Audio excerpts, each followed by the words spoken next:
Είμαστε έτοιμοι? Τι λέτε, να ξεκινήσουμε? Πάρα πολύ ωραία. Θα γίνει και μια... I think we're ready to begin, and from what I hear, the head is going to be making a statement, and the minister, and then we're going to start. So please find an empty chair and sit down. And we're also going to surprise the minister. When I tell you, please, let's have a round of applause, because he's the first to speak, if I'm not mistaken. Isn't that right? And since we're speaking live and we have nothing to hide, Mr. Kiranakis is going to speak second. Mr. Papathanasis is going to speak first. But I think that he's got involved in what the alternate ministers get involved in. So we're going to hear from the alternate Minister of Transport. Is there a problem? No. After all, we're live and these things happen. We're on air, so we may have some mistakes as well. Okay, quite a lot of people here. I see that there's great interest in the topic that we're going to be discussing today. We are going to create the conditions for competitiveness, social cohesion, transport, environment, and civil protection, after all. And the topic that I'd like to we're going to be talking about today, I've been covering for the last 30 years. The very known logo, there is money, and the way in which money has been distributed within these national strategic reference frameworks is something that I've experienced for years with many ministers. Mr. Skiadimas really has always been greatly concerned in order for this money to be used in cases of social cohesion. Social cohesion cannot be achieved without your efforts. So let's have a round of applause for Mr. Kiranakis, first of all, the alternate Minister of Transport, who is going to be the first speaker at today's event. Okay, please come to the podium then. Yes, Mr. You can choose. After all, you're the minister. So, I wish every success to the PA Pavilion, which is a vital tool for all ministries implementing various projects. At this point in time, the Ministry of Transport for us is a very important crossroads. Today is a very important day as well, because after Tembi, everything closed down, and that was right, because everything needed to be checked, and very scrutinizing checks were carried out regarding various contracts. Projects could not go ahead. And I'd like to greatly thank Vasilis Siadimas, the new Secretary General of the PA, let's have a round of applause, who came to my office a few weeks ago. Came to our offices rather a few weeks ago. It's the first time I met the Secretary General. He came ready with a portfolio for every project he knew of at our ministry, and he had better knowledge than most of our services. And with what regards the railways and other projects, and the projects are about to begin. So here in Thessaloniki, I'm in a position to announce that this Tuesday we have the call of the PA for the peri-urban railway of Thessaloniki, what you've been asking for, and is finally going to be implemented with the European funding. So together with Nikos Papathanasis, who is one of the most effective ministers of this government, and thank you for the collaboration, the peri-urban railway and many other projects are going to be put into implementation so that we can put behind us a very black page for the Ministry of Transport, which deeply wounded the ministry and the whole of Greece. We can only change the picture with work rather than words, and we thank you for your continuous support. So thank you, Minister, for being very brief, and let's now hear from Mrs. Vasiliki Pantalopoulou, who is the Secretary General of the Partnership Agreement for Regional Development. Welcome. Good evening to everyone, and thank you very much indeed for the invitation. Thank you, Secretary General, Mr. Siadimas. The alternate minister has not yet arrived, and I shall welcome him later on. So, distinguished alternate minister, dear Secretary Generals, representatives of the European Commission, dear colleagues, ladies and gentlemen. It is an honor to be here at the Thessaloniki International Fair, which is an institution of international prestige in a city which is a crossroads of ideas and creativity. Thessaloniki brings together tradition and innovation, always looking forward, as does our country through the PA. The sectoral programs of PA 2021-2027 contribute in a significant manner to creating a country that is more competitive and more resilient, with heightened social cohesion, sustainable infrastructure, protected natural environment, and updated civil protection mechanisms. Resources for sectoral programs, competitiveness, environment and climate change, transferred on civil protections in the current programming period exceed 10 billion euros, and the overall funding in the ESF is more than 4 billion euros. We are already in the middle of the programming period, and Greece is in third place with regard to absorption of PA funds for 2021-2027, according to the most recent data published by the European Commission. This achievement is actually very impressive and basically reflects the efforts that we have all made, all stakeholders, that is, including also the Secretary General, Mr. Siadimas, of course, whose contribution has been decisive for a quicker transposition of EU funds in actual projects and ventures that improve the daily life of us all. However, behind these indicators, there are also projects that change our daily lives, strengthen MSMEs, digitize the public and private sector, improve infrastructure, strengthen local communities, and also protect us against the climate crisis. With regard to competitiveness, PA is the most important investment tool in Greece for many years with specialized works. We support the establishment of new companies and the strengthening of current companies. With regard to social cohesion, development cannot only be measured with economic indicators, and at the heart of it action, we need to have people. PA means equal access to quality healthcare services, childcare, education and training, supporting employment, with a focus on women, young people, and vulnerable groups. Now, with regard to the environment program, the green transition is now a strategic priority. Using the PA projects, we reduce the environmental footprint, promote circular economy, protect natural ecosystems, and ensure a clean, sustainable environment for future generations. A characteristic example of this is the Greco Islands initiative, transforming our islands into models of sustainable and fair transition with green energy, sustainable movement, and resilience vis-à-vis environmental change and climate change. In transport, we invest in infrastructure connecting Greece to the world and Europe. The alternate minister mentioned very important projects a little while ago in collaboration with Mr. Siadimas, the Metro of Thessaloniki, also the E65 highway, the National Highway Patras and Pyrgos. We were recently inaugurated by the Prime Minister, make our daily life easier, safer, and more sustainable. In civil protection, this is also a very important priority. Resources are given to prevention and strengthening the resilience vis-à-vis natural disasters and climate risks. Safety is also a founding stone of every modern operational society.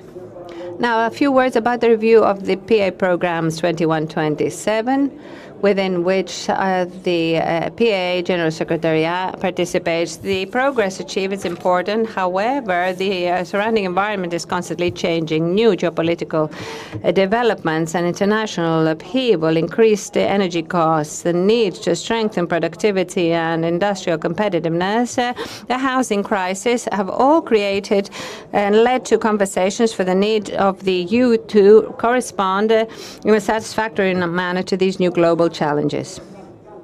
Within this new framework, in the current programming period, we have new strategic priorities such as accessible and affordable housing, competitiveness and decarbonization, defense and safety, energy transition, access to water and sustainable and safe water resources management, development of skills in the fields of defense, decarbonization and STEP.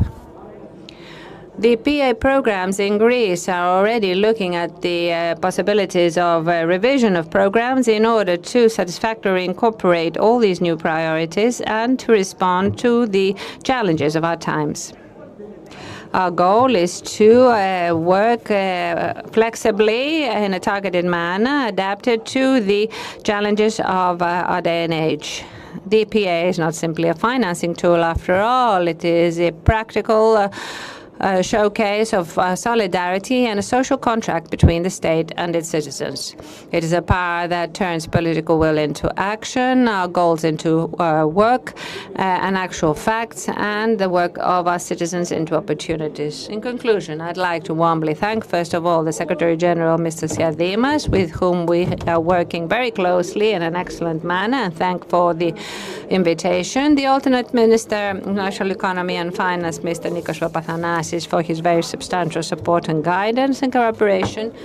And finally say that Greece is moving forward in a confident manner with a vision, with a developmental prospect, committed to its prospects and a future that it deserves. Thank you very much, and thank you for also being brief in your presentation. And now we would like to welcome Mr. Lazaros Kyrizoglou, the chairman of the Central Union of the Municipalities of Greece, a mentor indeed of local authorities. Yeah. Thank you very much for your kind introduction, Mr. Minister, Secretary Generals, ladies and gentlemen. Indeed, after many years, we can see a very specific vision for Thessaloniki. We are in Thessaloniki. The subway is finished, and it's changed the lives and transportation in the city for the better. The flyover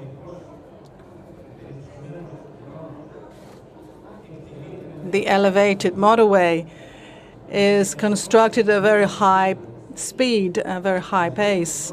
The child hospital in Filiro,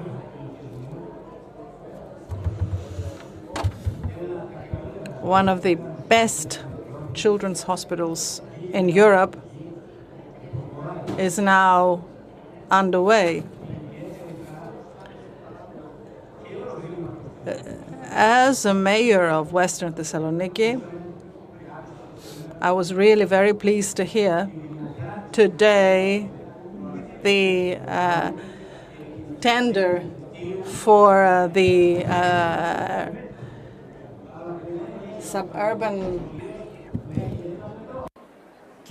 very urban railway, and this will facilitate thousands of industrial workers, apart from the local communities,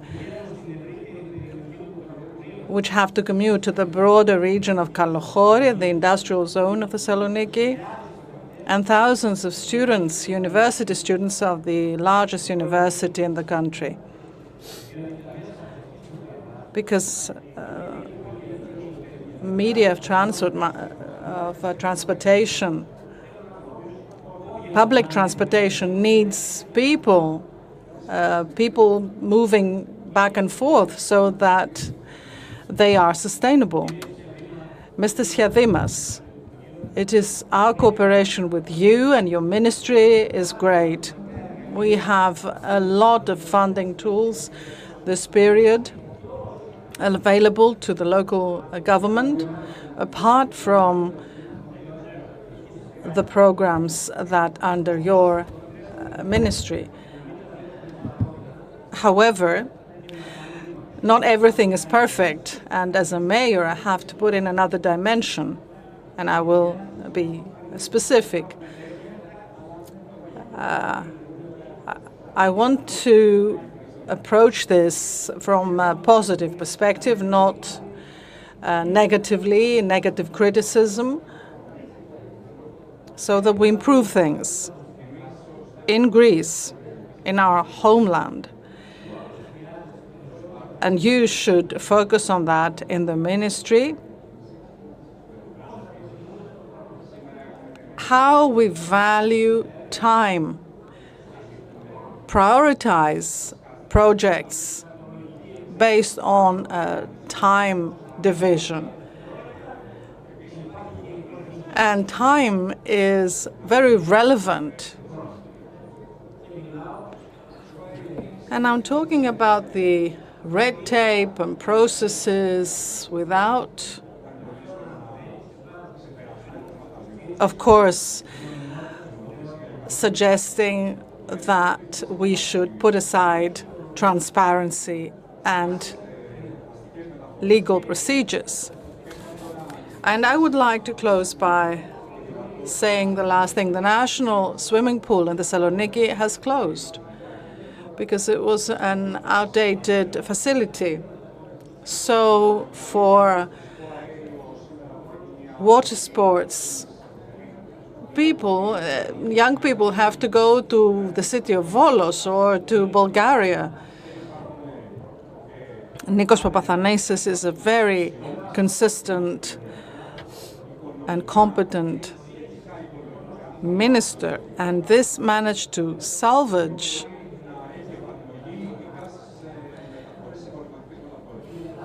the transfer of the reconstruction to another funding tool. He made a promise and he kept that promise, a modern bioclimatic swimming complex. So we have international events organized in Western Thessaloniki, the former military facilities, in a region where over 500,000 people reside, and most of them are industrial workers. So the social dimension of the targeting of a new project is very important, and this is going to be the only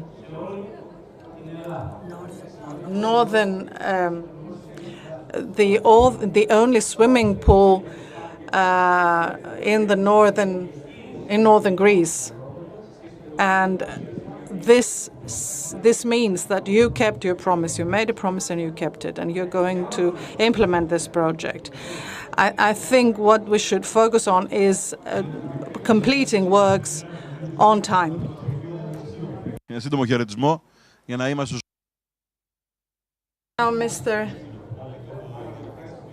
Woutikas, we delayed because Mr. Papathanasis had another engagement and he'll be here in a while. Thank you very much for the invitation. I am the Deputy Governor of Thessaloniki. Welcome, Mr. Minister, Alternate Minister, representatives of the local government, ladies and gentlemen. First of all, I would like to thank the Secretary General of local projects, Mr. Siadimas, for inviting us to this very important discussion, which we're going to have, and it will focus on EU funding. In local government, we are used to claiming funding, not for us, but for the people of our municipalities and our regions. But when something is achieved through smooth cooperation, we have to say thank you. And given this opportunity, I would like to thank Mr. Kiranakis, the alternate Minister for Transport, who very quickly realized the need to fund through EU funding the development of the peri-urban railway. This is connected to the subway. A few months from now, when the line to Kalamaria will also be in operation, and when we have the peri-urban railway, we're going to have a connection between the eastern Thessaloniki and western Thessaloniki, the industrial zone, and the most distant municipality of the region of Thessaloniki, the municipality of Chalkidona. And we also expect, after this completion of this project, to have further expansion of the city to the west.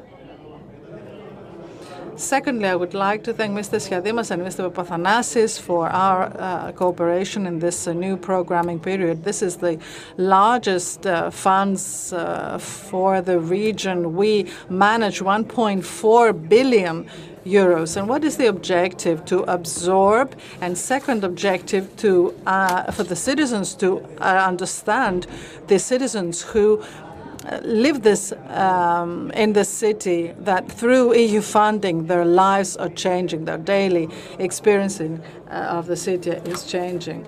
85% of the national budget comes from the BA. We had calls for entrepreneurship. We're going to support SMEs with 200 million in the sector of tourism, manufacture, and for the first time, services. And of course, there is no sector of economic activity that is not being supported by PA. Social structures. We ensured the smooth operation and constant operation of such social structures in all 18 municipalities of the region. In the part of healthcare, we have very smooth cooperation with relevant authorities, and we support healthcare facilities.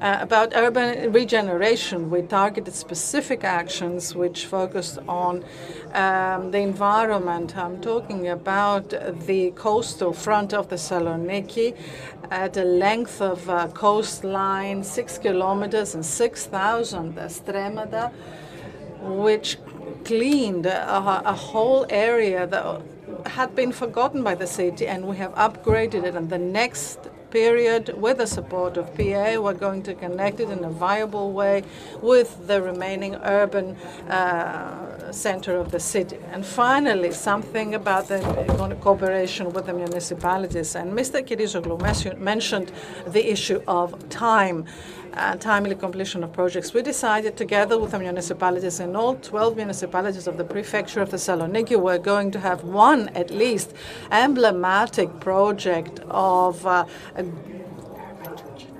urban regeneration for a greener municipality, so that all studies of the municipalities move very fast, so that citizens see in a very short period of time such very large regeneration projects, so that citizens understand that their lives, their municipalities are changing. So with these few thoughts and a wish I would like to close that. And we need the ministry support here for the Ministry of National Economy, that to include for the first time in the PA projects the sports facilities. We've never had that opportunity in the past to maintain sports facilities that have been dilapidated, and this is very important for the younger generation, especially issues pertaining to criminality. And now we have with us Mr. Hatzimarkos. Thank you very much, Mr. Hatzimarkos. During these speeches, these addresses, we had representatives. Thank you, Mr. Kiranakis. Thank you very much for being here. So we had representatives of the fire services. Thank you very much for being here, and also the representatives of the police authorities. Mr. Siadima will wait for Mr. Papathanasis, so we'll have to fill in this temporal gap. Okay, let's give him an applause so that he knows where we are. We are here, Mr. Minister. Welcome. Come to the podium directly. Okay, don't worry, you're not too late. Only about half an hour. I do apologize. But there is a reason, because we had the event organized by the European Commission with Apostolos Tzitzikostas. Yes, well, thankfully the PA programs are not delayed as a result. Yes, I saw Apostolos Tzitzikostas and we talked together about tourism. We are lucky as a country because this portfolio is in the hands of the Greek EU Commissioner together with Transport. So, welcome once again, regional governors, secretary generals, presidents, distinguished representatives of the local authorities, and distinguished representatives of the European Commission, members and executives of all the various units, ladies and gentlemen. We are, and I note that strongly, we are only a few hours away from the announcements that are going to be made by the Prime Minister. Well, do tell us what he's going to say. We will keep it a secret. No, we have to wait a few minutes. So, the announcements going to be made by the Prime Minister are strongly related to what you have just discussed here. And what does that mean? That the better our economy does, the more our society will be able to enjoy the dividends of these efforts on the economy. And what does the economy depend on? Well, on the resources and on the support provided through the various programs made available to the government. One key tool, and we need to point out here that we are proud to be European citizens in this respect because we have received a lot of funding and resources from the European Union. So one of the most important financing tools are the PA and the sectoral programs, which are in progress.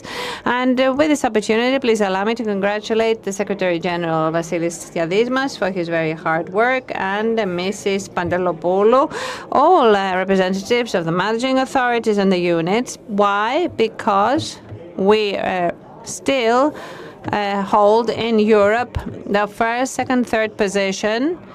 It keeps changing in the absorption of funds. And what does this mean, practically speaking, dear representatives of the European Commission? It means that we are doing something right in this country, and we'd really like to thank you very much for our collaboration, for the help that you give us in order for us to do our work better, always in respect of the euros and resources offered by the citizens of Europe, and always having as our rule of law that we need to serve the needs of our citizens on a daily basis with regard to infrastructure. So our programs are in full progress. The specialization of the programs also. In the Transport 2021-2027 program for the Ministry of Transport, we have a budget of 2.2 billion. Line 4 of the Athens Metro is included. Zero-emission buses for Athens and Thessaloniki. The new double railway line for Athens and Patra. And right now we're also at 63%, so quite far ahead with regard to the activation of the program, with 20 calls and a budget of 1.4 billion euros.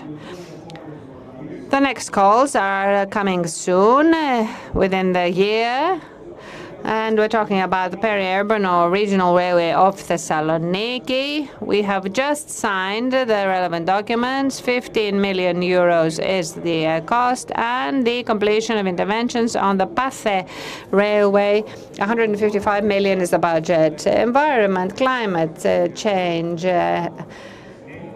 PECA, the continuation of IMEPERA, includes actions involving the energy sector, climate change. The climate crisis is a key issue which affects the whole of Europe and the society of Europe, because the climate crisis is an asymmetric threat right now.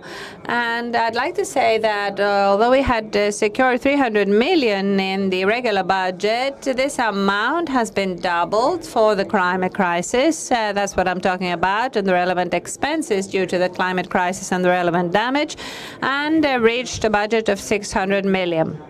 In 2024, in the end, we ended up paying in expenses for damage 730 million. The climate crisis, this asymmetric event, once again needs a strong economy and a strong forecast for dealing with such phenomena. Because when we have fires, such as the one in Patras, for example, we need to have the relevant resources available, which are not part of the national budget, and to channel the resources there so that the areas do not flood. Anti-Nero, anti-flood projects, all these are essential.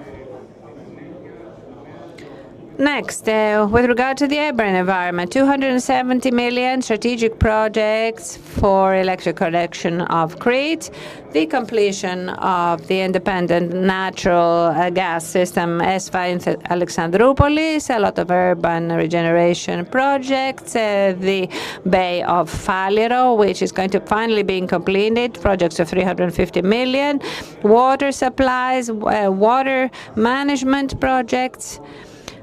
Key part of the revisions, which are going to give us the right to gain one more year plus 10%. One of the axes for these is water management, along with housing and events. So, within this framework of this review, Greece wants to transfer funds to STEP as well in order to have this extra year made available. In a way, as a government and as a state, we do not want to waste a single euro or lose a single euro. So, yes, another important project, which is an operation, which is the largest program that the Greek state has never entered in, 2.2 billion euros. A large part of this is from the PA 2127, and we continue. We continue in order to be able to give back to society what Europe is offering to us as an opportunity, so as to support the business community, Mr. Chairman, so that you can create wealth and jobs, reduce unemployment even further from 7.8%. 10 points lower in the last 6 years. The state is obliged to create the conditions to support entrepreneurship through these programs so that each Greek man and woman and young people have the opportunity to come back also. We have a serious demographic issue after all. And, as I said, in a few hours, the Prime Minister will also be talking about these demographic issues as well. Thank you very much indeed, Alternate Minister. And now I give the floor to Mr. Panagiotis Pandazakos, who is the Deputy Head of Unit Greece Cyprus at DG Regio. Mr. Pandazatos, please be as brief as possible so we have time for all the speakers and to hear about the best examples that are going to be presented here today. Thank you very much. Dear all, friends of political cohesion, a very good event. And to be very, very brief, I will not talk about the projects that have been implemented, difficulties or other issues. I'm going to talk about critical issues that are very significant for the successful completion of projects, administrative competence. We have an example of a very significant package, and we're going to have another one from the Social Fund. We have a package to strengthen 3 bodies that are important for the waste management, water, and the local government that implements territorial intervention projects. They implement the projects. They should be in a position to implement them, and they should have the ability to operate them. The sustainability of projects is a critical factor. We all read every now and then, especially during the summer holidays when we have people on holiday, a number of problems from projects that were not implemented correctly. This is very critical and very important because we don't implement projects for a short period of time. We make them and we implement them so that citizens benefit for a long period of time. And I would like to say that the smooth operation of projects is the first factor that will allow us to support political and social cohesion within the negotiation for the next budget of the European Commission. The next critical factor is the labor force in the various stakeholders. So this is a critical factor as well. We have made positive steps with new personnel that are coming in. We should strengthen them. The staff of the managing authority has been renewed. We should have younger people, newer generations with new skills and new knowledge. So younger people should bring in younger and new skills. The review is one of the things that we have undertaken. We have the first interim stage of the review where we managed to have through the smooth cooperation. The second stage of the review is underway now. Smooth cooperation is a very significant factor for success. We do have issues. Well, life is full of difficulties. We have difficulties and problems that may arise, but what is important is that through good cooperation to find solutions, not just discuss issues, but find solutions for whatever problem arises. You know that all the European Commission services are here as supporters. We have a common objective. Thank you very much. Yes, we have a common objective. A person who knows about objectives is the head of all the regional governors. Mr. Hadzimarkou, you have the floor. Thank you very much. This is a great opportunity to be with you today, Mr. Minister. For me, it's a great opportunity since I take the floor after Mr. Pantazatos, and I start from something that you said. We are here as friends of political cohesion. What is for friends of the policy of cohesion? What is this policy of cohesion? It's a framework of the United Europe, which has agreed that in the course for the convergence and accession of new countries, we're going to have funding tools which is going to support this objective. In Greece, it means nothing until we make a decision at a very high political level and we stop this cohesion policy. So what is this cohesion policy? This cohesion policy is asphalt, cement, iron, major projects, very important projects, infrastructure projects. Is that only about infrastructure projects? It's mainly healthcare, health in a society that needs it.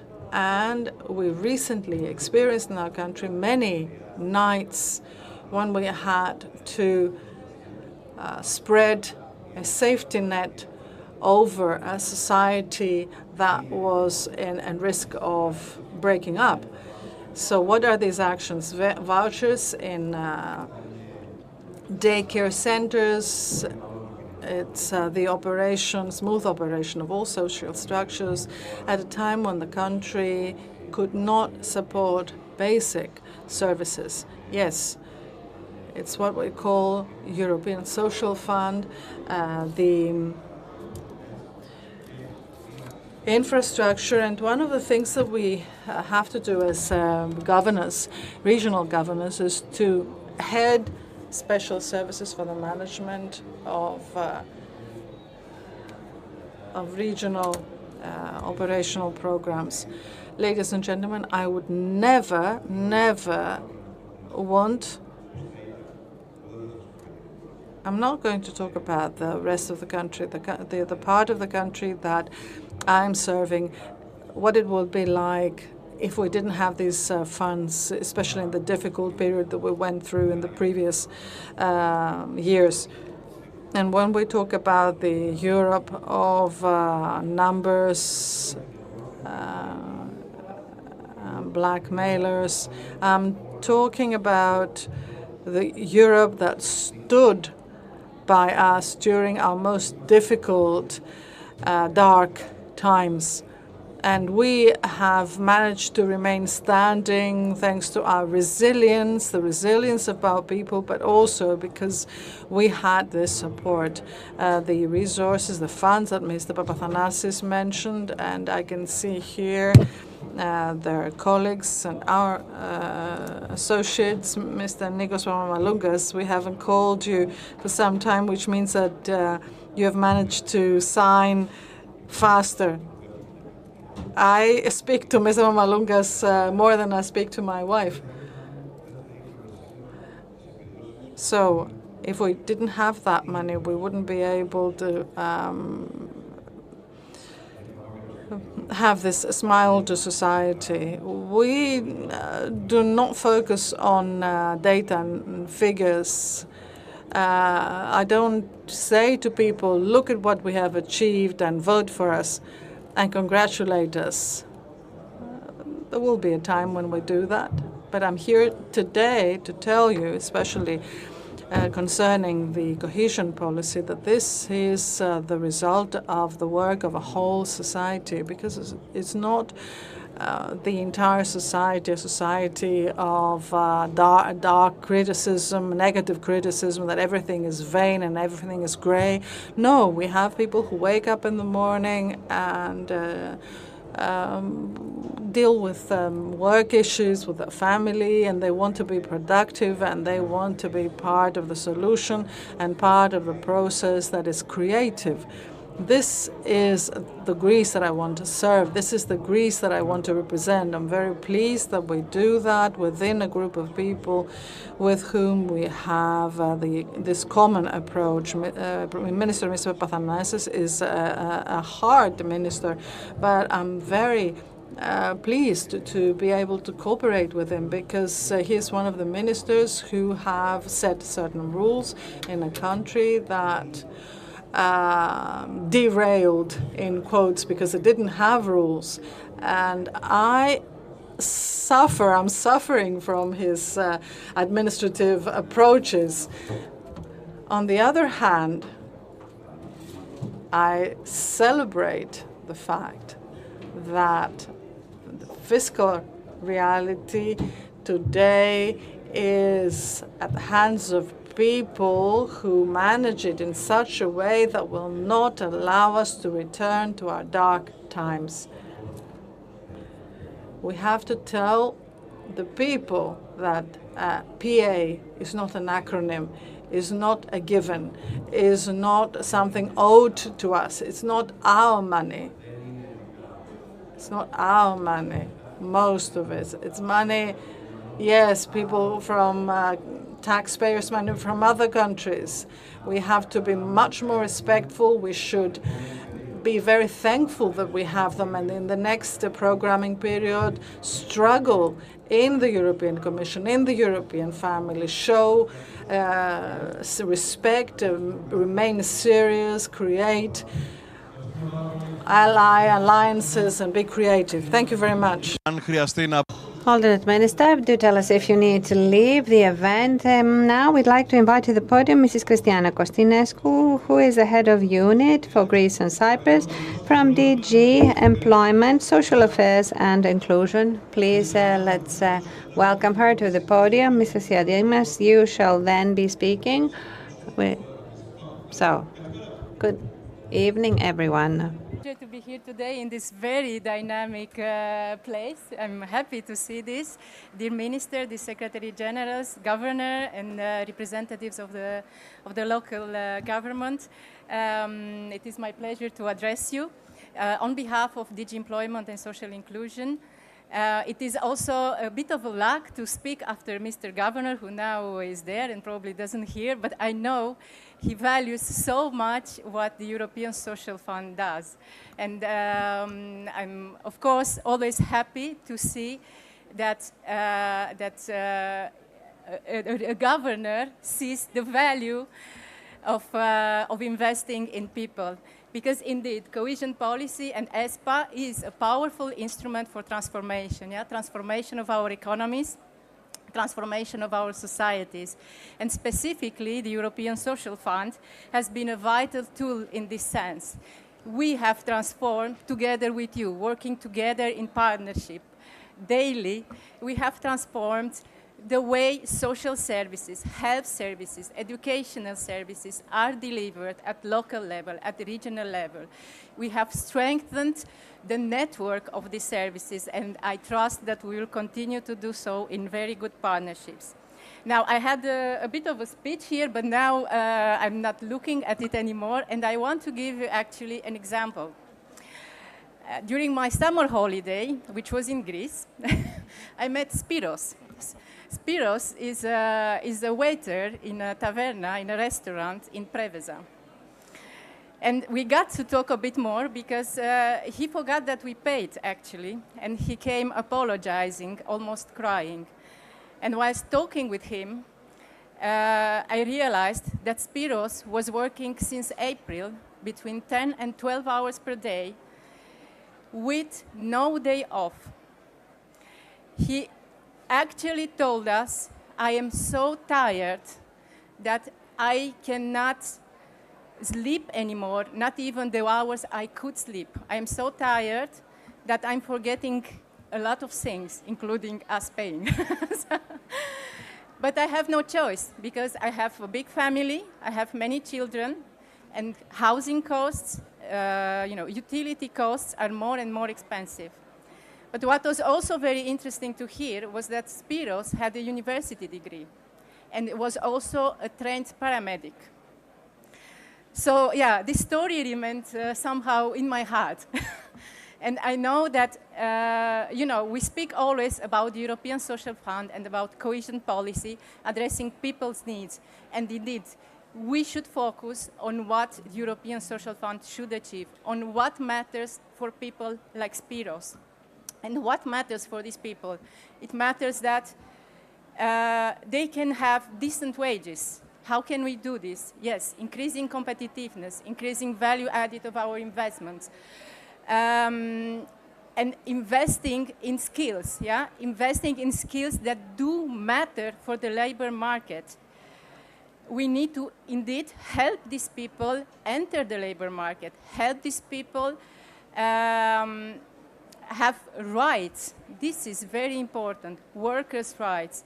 We need to really try to reinforce this. And then, we speak very often about demographic challenges. This is very relevant for Greece, and I know that the Ministry of Social Cohesion is taking now actions together with the Ministry of Finance in this regard. But for this, we need to continue to reinforce the social safety net. And I hope that we will have your cooperation and your continuous cooperation on that.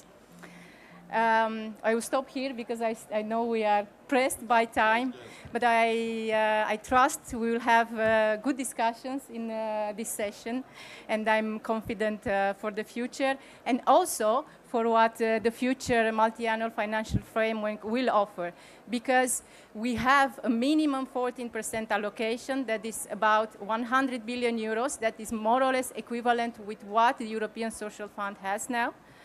And in addition, we have other instruments. We have the Competitiveness Fund that also invests in skills. We have the Social Climate Fund, and so on. So it's not a matter of diminishing resources for cohesion policy, but it is a matter of making these resources more flexible and targeting them to what is really needed at national level, at the regional, and at local level. So thank you very much, and I wish you very good discussions. Thank you very much, Ms. Koundinescu, from your time. Κύριε Σιαδήμα, ελάτε στο βήμα. Είμαστε 40 λεπτά πίσω από το... So please, Mr. Siadimas, now come to the podium. We are 40 minutes late, so let's have a round of applause. You heard the alternate minister, Mr. Kyrianakis, that you would only want to come to the office and have your portfolios ready for all 19 projects. Okay. Let me start by being brief, and this is a message also to the next speakers, so that we can conclude our event as we should, because we have a lot of distinguished speakers. So, Dear Minister, Mr. Kyrianakis, Deputy Alternate Minister, Secretary General, President of MOD, dear guests, members of the European Commission, first of all, thank you all for being here with us today.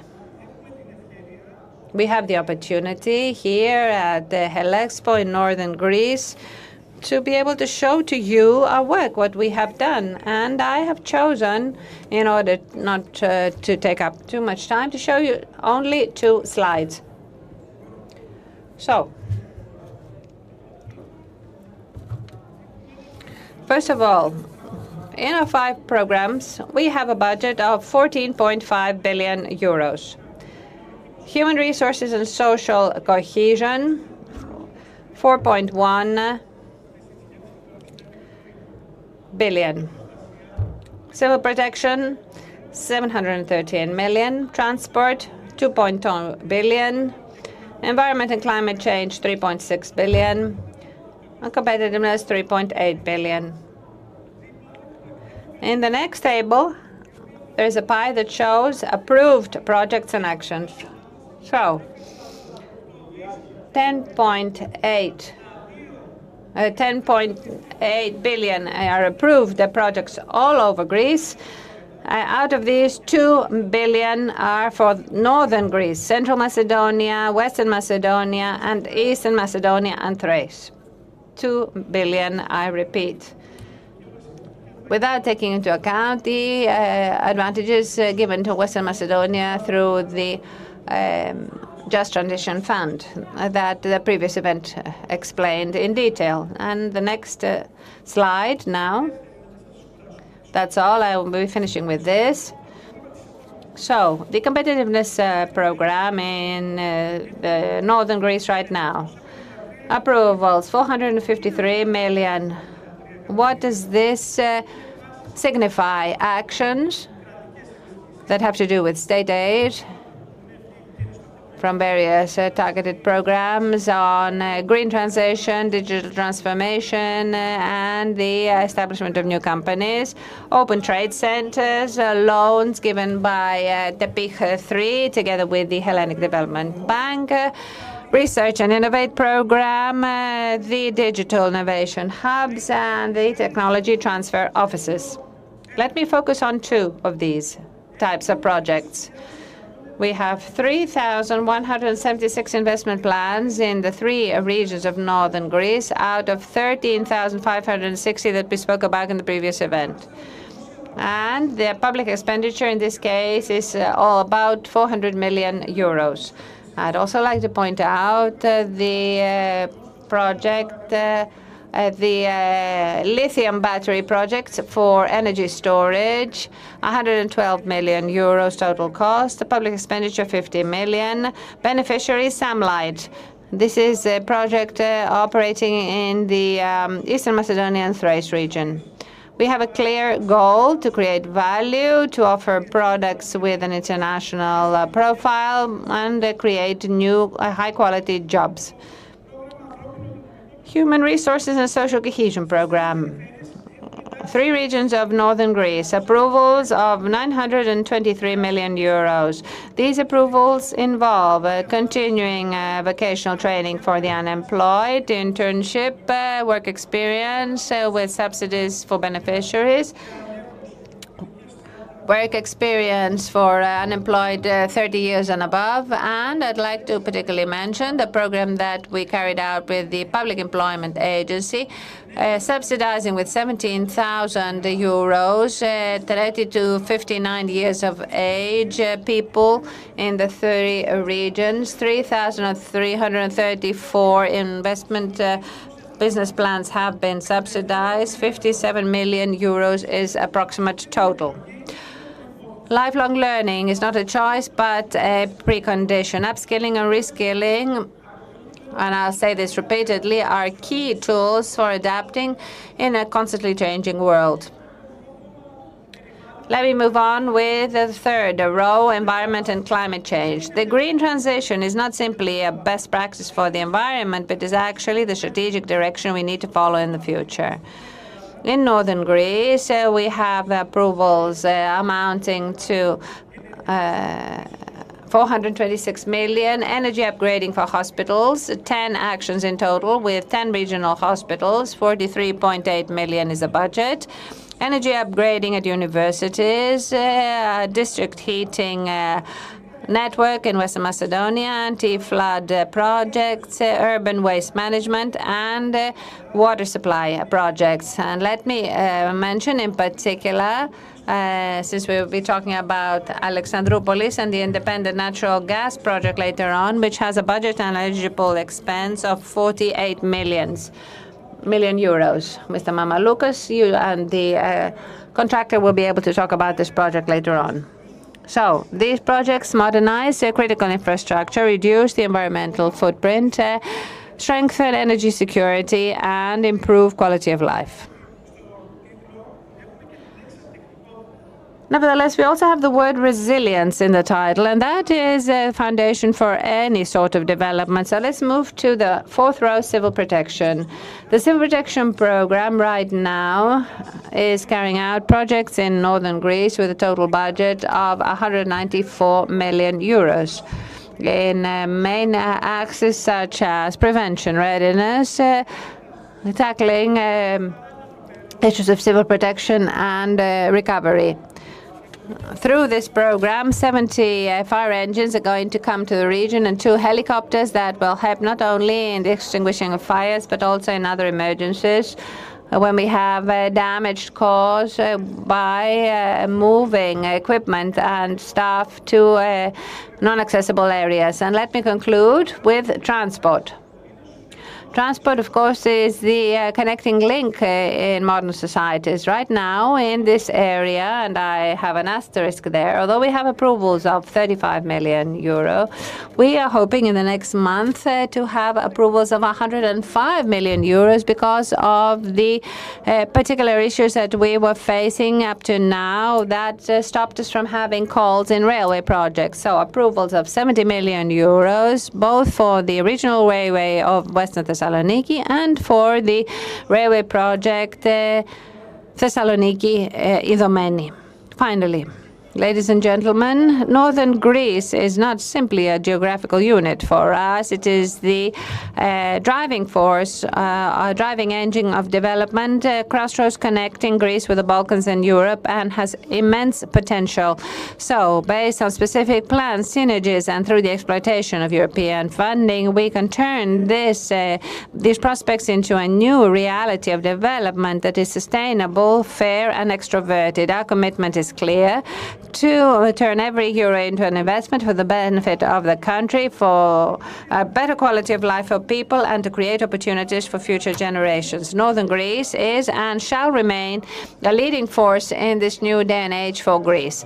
Thank you very much indeed. Thank you, Mr. Siadimas. And one final remark, I would like to thank very much indeed Mrs. Pantelopoulou for our excellent collaboration, the Minister who is guiding us correctly, and we work with very, very well, and also the directors and the heads of the managing units for all the efforts made so that the beneficiaries have access to these very critical resources, and of course you from the European Commission, and a lot of thank you to the representatives of the MOD agencies. Thank you.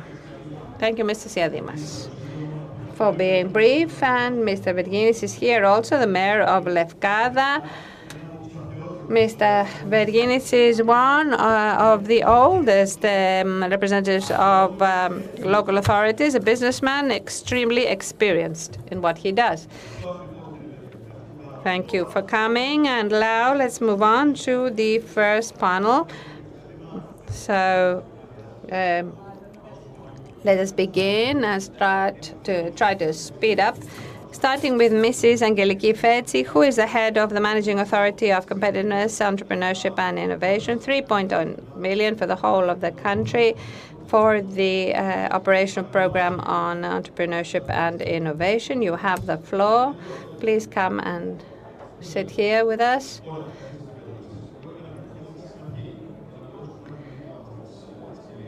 And let me also invite the other panel members, Mrs. Elena Papia, who is Managing Director of Golden Star City Resort. Mrs. Papia, please come forward. Mrs. Angeliki Athanasiou, Managing Director of Whale Graphics SA, please come forward.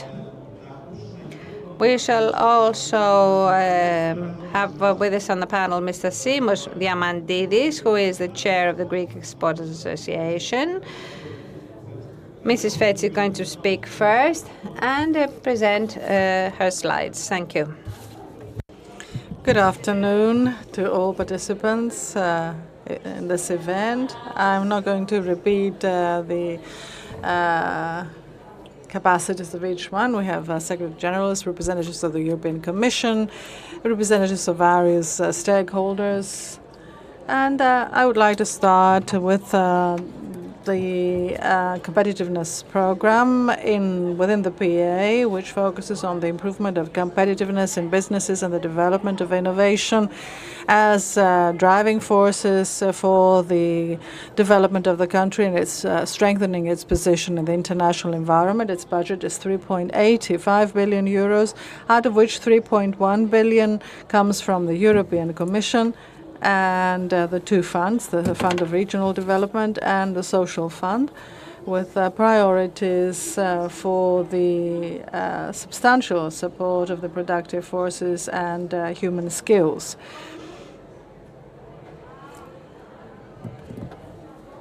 Here we can see the 5 priorities.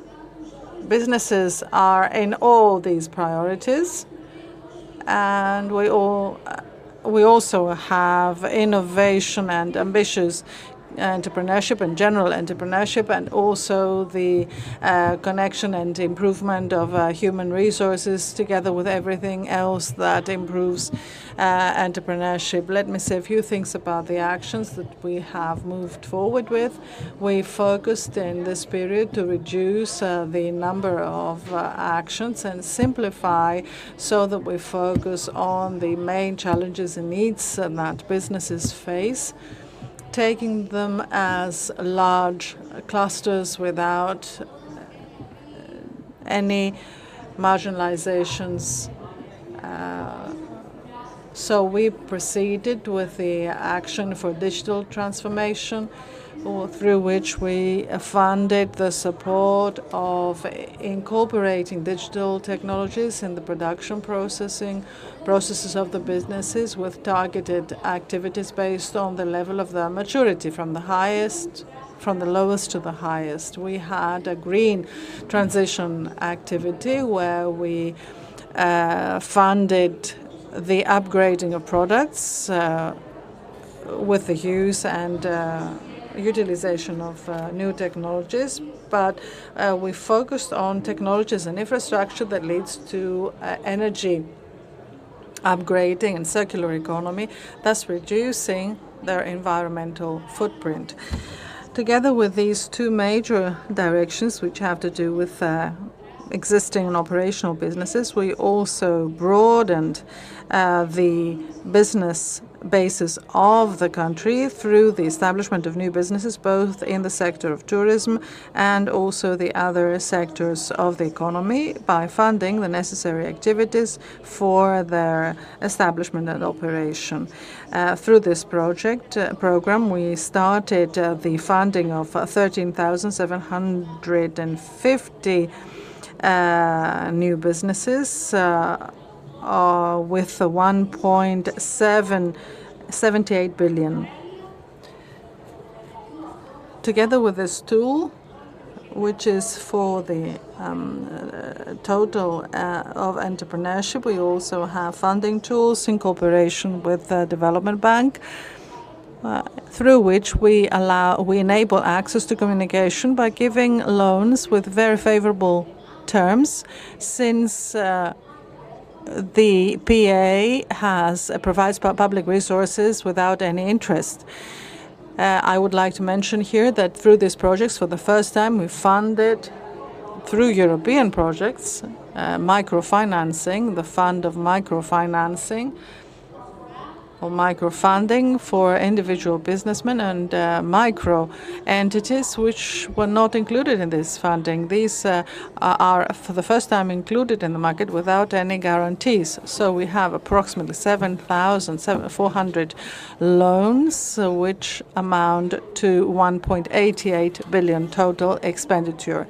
If we add the 1.7 in a period of 2.5 years, we've put into the market 4.5 billion euros for over 20,000 businesses. Another form of entrepreneurial support has to do with the digital innovation hubs, which are alliances, partnerships of research and market bodies.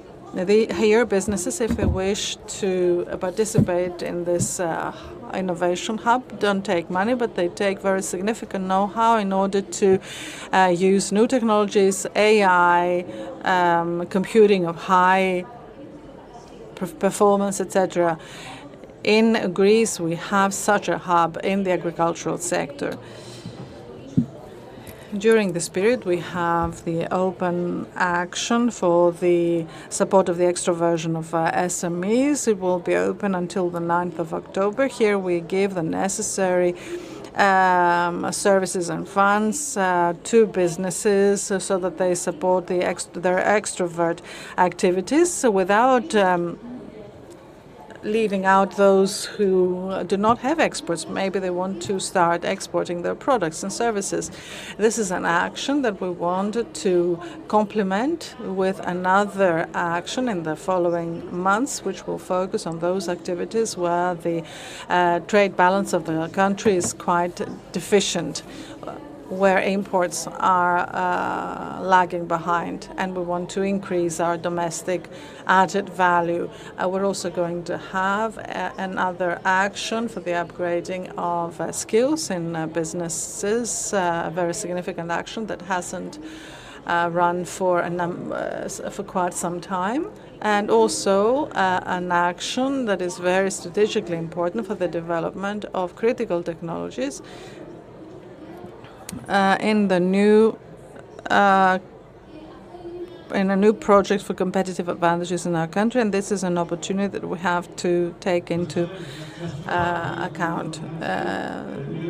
Thank you very much for this. We have more things to say. If we have questions, yes, because we have a major issue with time. Yeah, the event is for everyone.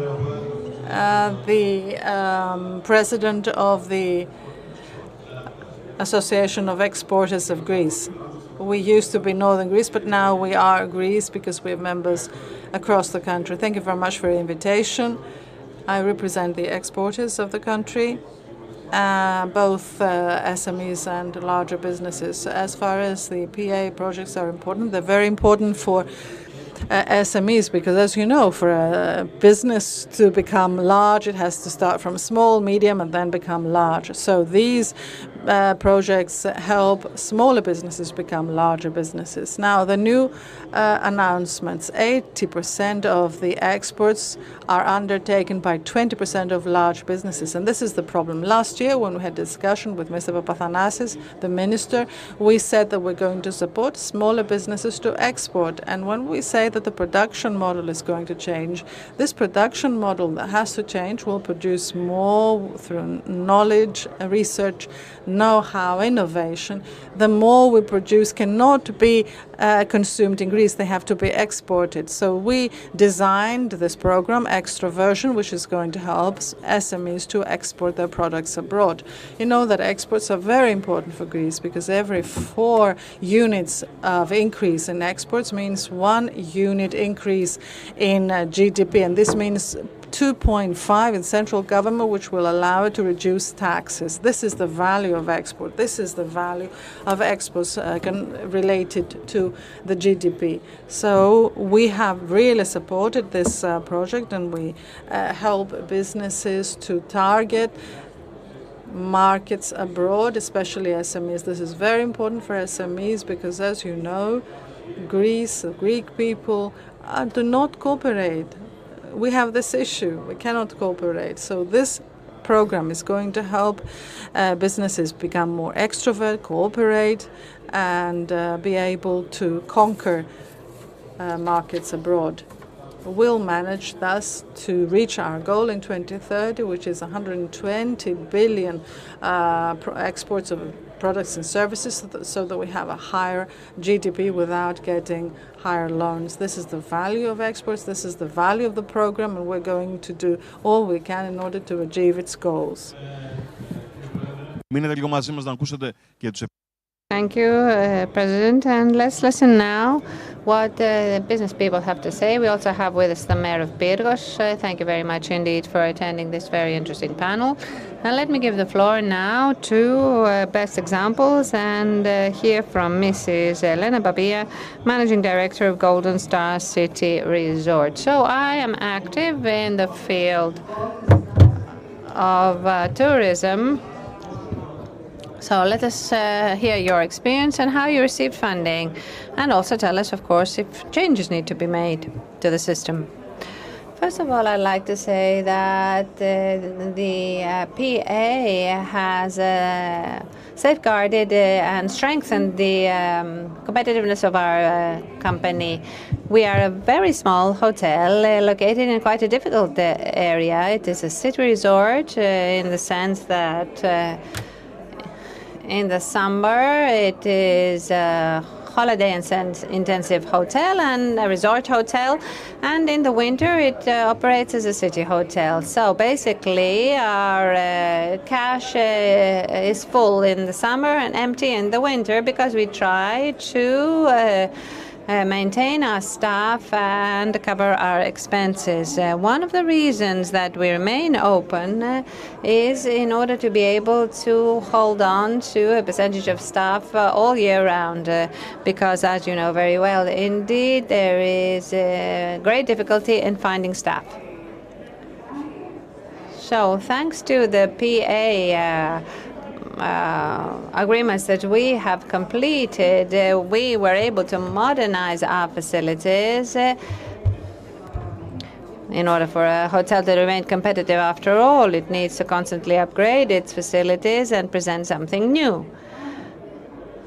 Wear and tear over time is very extensive. Mechanological parts of the hotel, air conditioning, etc., equipment all become outdated within a period of 5 years and need to be replaced. And although we consider ourselves to be quite a well-run, organized company, nevertheless, from the point of view of expenses, we cannot cover the renovation costs that competition actually expects in the city and all over Greece. So we nowadays have hotels that are built by larger groups and investors, technical companies, etc., which decide to open up a hotel in order to invest in this sector. The problem is with SMEs, usually family-run businesses, that is, which do not have this financial capital to invest. Well, the PA, as a result, has helped us in this in order to modernize our facilities. The program that we concluded recently that I'm speaking about helped us greatly to buy a cooling chamber, to change the whole air conditioning of our hotel. And as a result, we had a much better result overall and a very extensive reduction in energy costs because we used new technology VRV systems and thus reduced our energy expenses. We changed our equipment also in the restaurant area. And this was in general a tool that helped us remain competitive in relation to all other hotels. What about the processes involved and the procedures? What would you like to see changed if necessary? Because we had the heads here.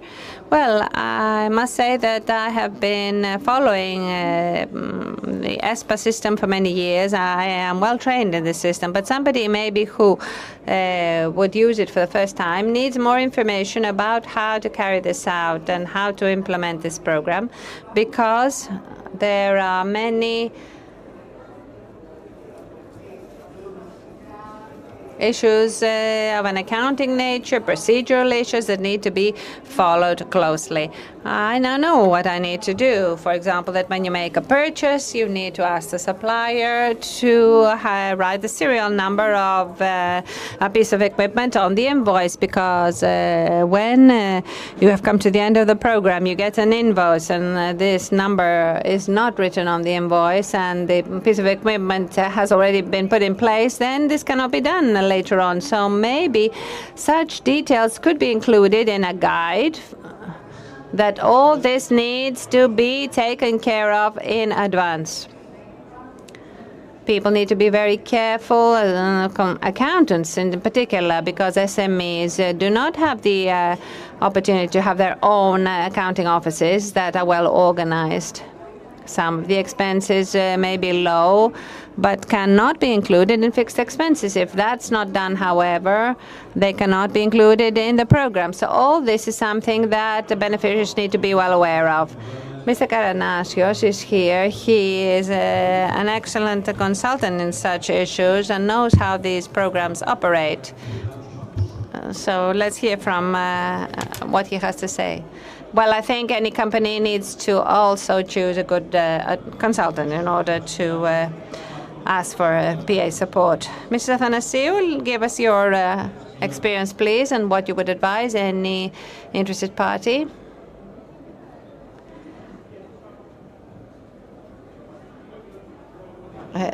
We're not used to speaking at such panels. Thank you for your help. So tell us how your company benefited from the PA.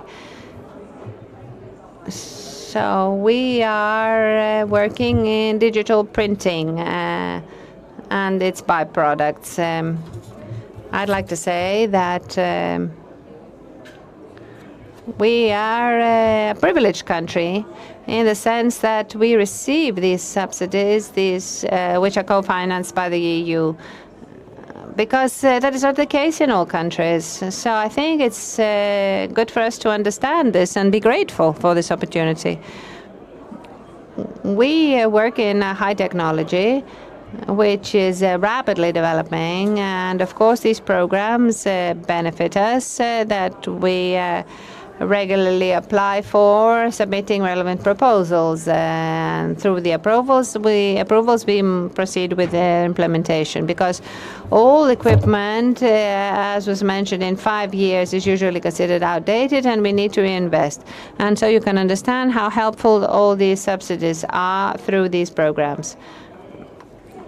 We started with 3 people plus myself working in the company in premises of 120 square meters, and today we are 34 people working in 2,000 square meters in Thessaloniki with modern facilities and premises. We were able to introduce also net metering in time, which means that 70% of our energy is secured, which is very important help for us. We have also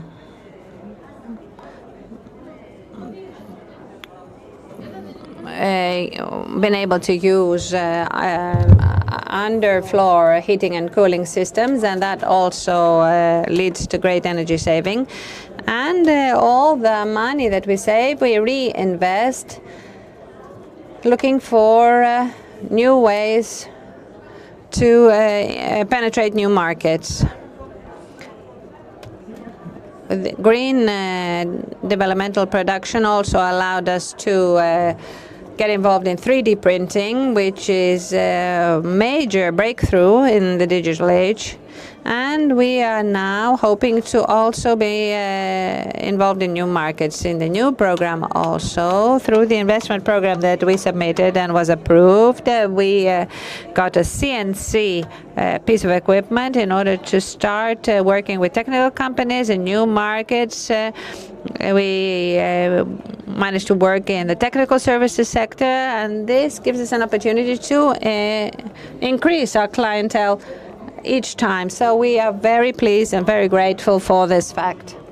Okay, let us conclude and have a few words from the head of unit. We heard some information that I believe is very helpful. And now, just a few comments about how to further improve these programs. Well, it doesn't really have to do with the program itself, because I believe that Lena Papia said what I wanted to say, and the fact that an instruction guide would be very useful in order for people to avoid making mistakes. But let me give you some information about my own company, which is in the high technology sector, which is quickly outdated, and we have depreciations of decades. I don't use equipment that is a decade old, and this is a counter-incentive.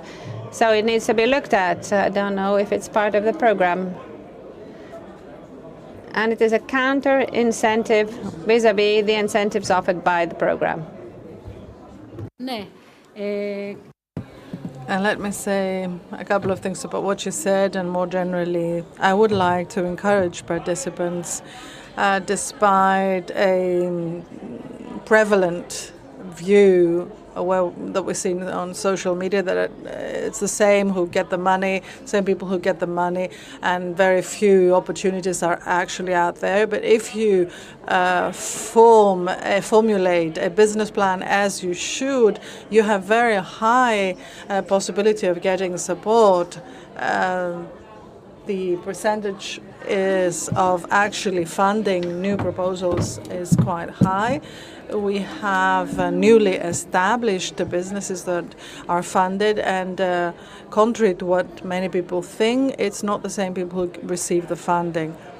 91.6% of businesses got only one funding, received one funding during its operation, and only about 8% got funding twice. So we have very high opportunities of funding new businesses. You need to study very closely the guidelines for funding. You have new obligations, new codes and regulations, GDPR, fundamental rights, permits, very special issues. So we have to read the guidelines very clearly. You should have a proposal that will consider the particular call. And one last thing, the truth is, I understand what you said. We have manuals. There are many details in these guidelines, hundreds of pages, but people don't read them because you get tired. This whole panel should be one topic. 30 seconds. Just, I would like to ask you, before a call comes out, it should be consulted beforehand with the sectors that you intend to fund. Tourism, for example. Sometimes you put in preconditions that leave out a very large number of businesses. Let me say the following, that investors and businesses should understand that the money of the PA is not given for free.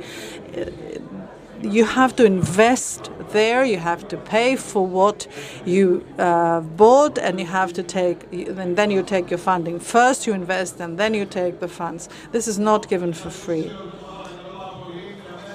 Let's applaud. And before we start the next topic, let's watch a video, extra version of SMEs, program competitiveness, 200 million euros for the support and then for reinforcement of the exporting orientation of existing SMEs in order to improve their competitiveness and extroversion, their inclusion in international value chains, and the support of the international presence of their products. This action is co-funded by the European Fund of Regional Development and national sources. Eligible beneficiaries: existing, very small, micro, small and medium-sized enterprises which have a full year of operation. They're active in one one of the available activities, and they have a plan for an investment.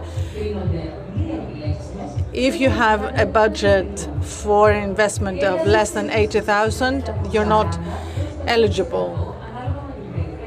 The support can be given for up to 40 or from 40 to 50%. But it cannot be higher than 200,000 euros, and the implementation time is 18 months after the electronic notification of the final approval of your application. You have to achieve an increase of your exports of the supported business within 3 years from the completion of your investment. In the eligible expenditure, as an example, procurement of production and mechanical equipment, equipment for the protection of the environment, saving energy and circular economy, software and applications for the improvement of production processes, website creation, etc., packaging and branding services, patenting services and branding services, expenditure for the promotion, marketing and networking of the businesses, participation in professional and sectoral fairs, and expenditures for new staff. The funding application is submitted electronically through the integrated IT system. The 9th of October is the deadline for applications. For more information, you can contact the information, the info spot in that phone number, or access the information points in the various services, public services. Extroversion of SMEs. Program Competitiveness, PA, with the co-funding of the European Union.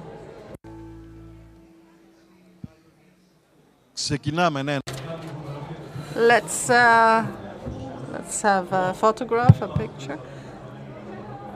The head for human resources, for unemployment, education and training. I'm not going to give further introductions. In the following 15 minutes, we'll have to close this panel.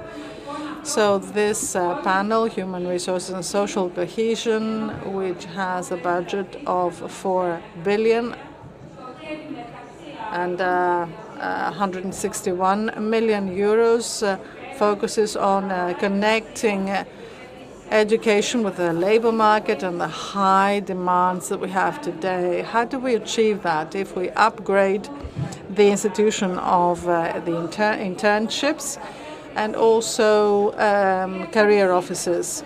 Today, what do we have? We have Ms. Yana Hormova, who is the head of the Public Employment Services. She's going to talk about the various programs that are available, initial vocational training.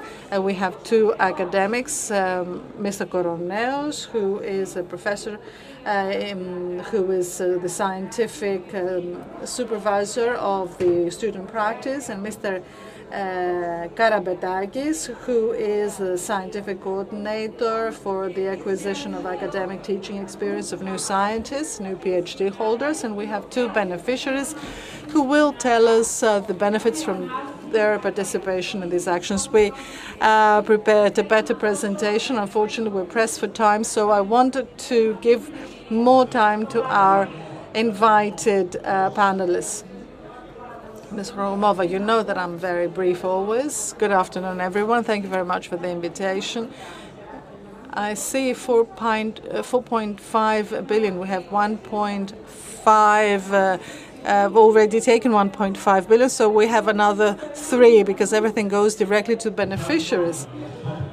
And really, it is really worth it. So internship, the Public Employment Service is, as you know, the main body in the country which has invested in vocational training and education. We've had schools across the country since the 1950s, every corner of the country. We've given the opportunity to many high school graduates after the completion of their mandatory education to continue with technical vocational education. 37 new specialties that have large demand in the labor market with direct absorption. We have a system, a tracking system, which we track, where we track the career of our graduates, and 75% of our graduates find a job directly after graduating their vocational training. So through the funding of the PA, we had the opportunity, and I would like to thank the representatives of the European Commission with your recent study, and Mr. Napa, to visit schools of our services so that you see in action what internship means. It is based on the very simple thought that if you want to become a very good professional, you have to be trained in the business, next to the employer, next to the person who already knows their profession very well, and then continue their training in the schools. So through this dual system, education, on-the-job training, and in the school training and education, our graduates are complete professionals. Electricians, mechanics, hairdressers, chefs, and 37 different specialties and jobs. And through this very important funding, we can ensure the continuation of supporting businesses so that they can absorb more students. Very recently, in cooperation with the Aristotle University of Thessaloniki, we upgraded our guidebooks and our curricula. And we believe that we will be able to have more highly skilled professionals. Just one thing to underline for the future, since the labor market is apart from a unit which tries to identify new and future jobs for the future. The social partners are also very important for us. Here we would like to review our cooperation that we could have directly with social partners through PA funding so that we predict new needs. Let's have a look at a specific case. I would like to point out the following, that innovation and funding is related to what was said earlier. For example, reviewing curricula, which will allow these schools to respond to the constantly changing and transforming needs in the labor market. This is both for internships and higher education as well, what the importance of interconnecting education programs with the labor market. And here I will give you the floor so that you tell us your experience. Mr. Kourkoulis. My name is Karabetakis, and I am the scientific coordinator of the program with the title Acquisition of Academic Teaching Experience for New PhD Holders. This was a program that was also operating in the previous PA and now also currently, which shows how important it is. It trains a specific demographic group, and I'm talking about people who received their PhD recently, who have not more than 3 years of experience, and this is related to the calls for new jobs for new research staff at the university, whose precondition is to have a teaching experience of 3 years. The Aristotle University of Thessaloniki in the last year hired 130 people in the first semester and 130 people in the second semester, covering 90% of the positions. We have a high absorption rate overall. Now, with regard to the trainees, they submit their application and they need then to have specific schedules for the programs that they're going to teach. They need to incorporate modern teaching methods, which is very important for the faculties, and come up in front of large audiences, which is the first time in their life very often. They need to learn to speak to a large numbers of people, deal with the problems that may arise, and in the end they are also evaluated for the work that they have done. And all this is related not only to their academic life, but their professional life also, because such communication skills and problem-solving skills are needed everywhere and also in business.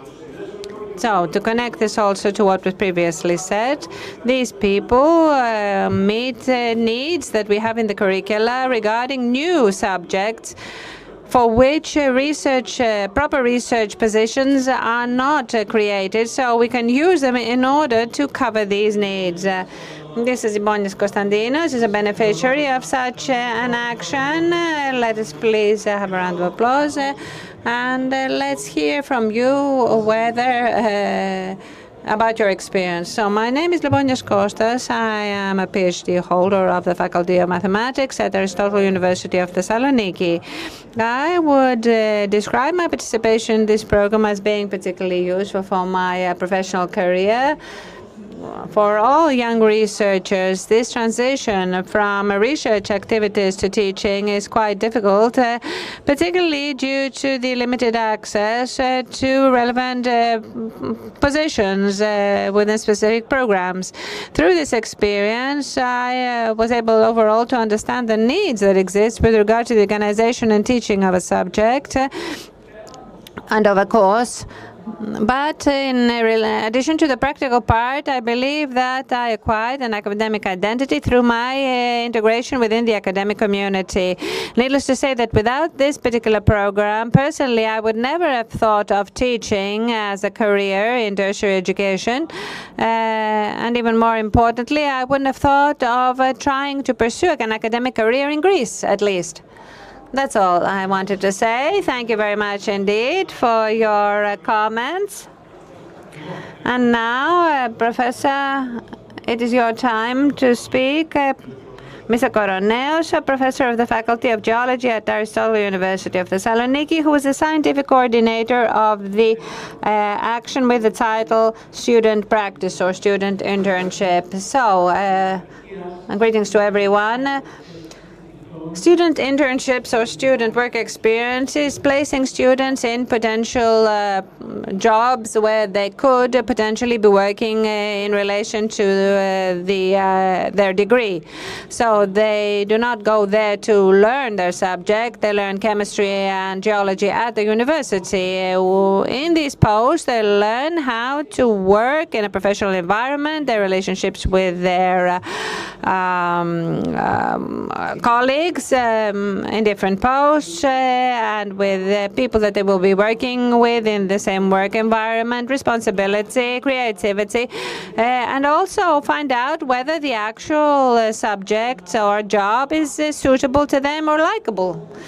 And whether they need to change maybe slightly what they initially studied, their initial degree. And they have much higher confidence at the end of this work experience. They become better familiarized with the workplace. And allow me to use this expression. Most of us, when we were young, used a flight simulator, where this is what people do in this program. Like a pilot who goes to his job and does what they do without any risk. Well, that's what these students do with this work experience. They are supervised by a professor from the university and from a supervisor from the workplace without running the risk of creating problems or making a mistake. Also, this work experience is a foundation for the future employment. And a good example of this is Nikos Kourkoulos, who we have asked to speak to you today.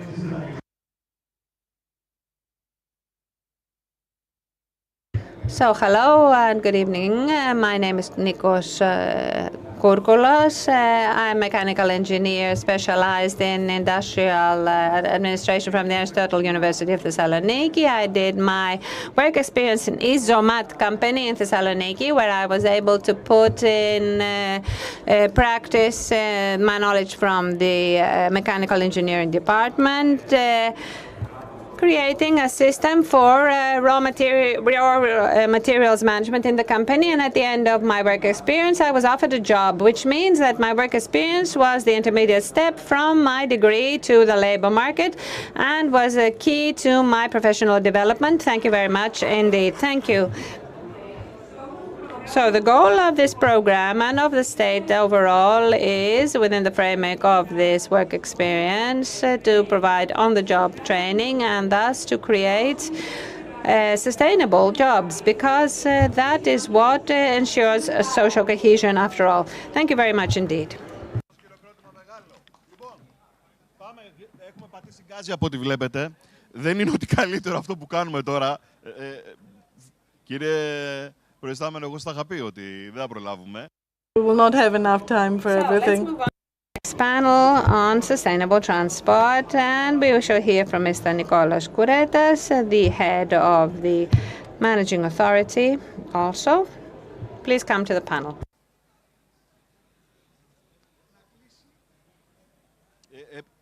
Έχω παράπονα από πίσω όμως. Πρέπει να τα ρυθμίσετε. Πρέπει να φύγουνε.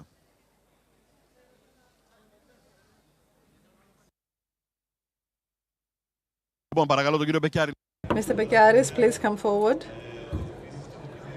The Director of the Central Administration and President of the Board of Directors at the National Center for Research and Technological Development. Please be as quick as possible. I will take less than 3 minutes.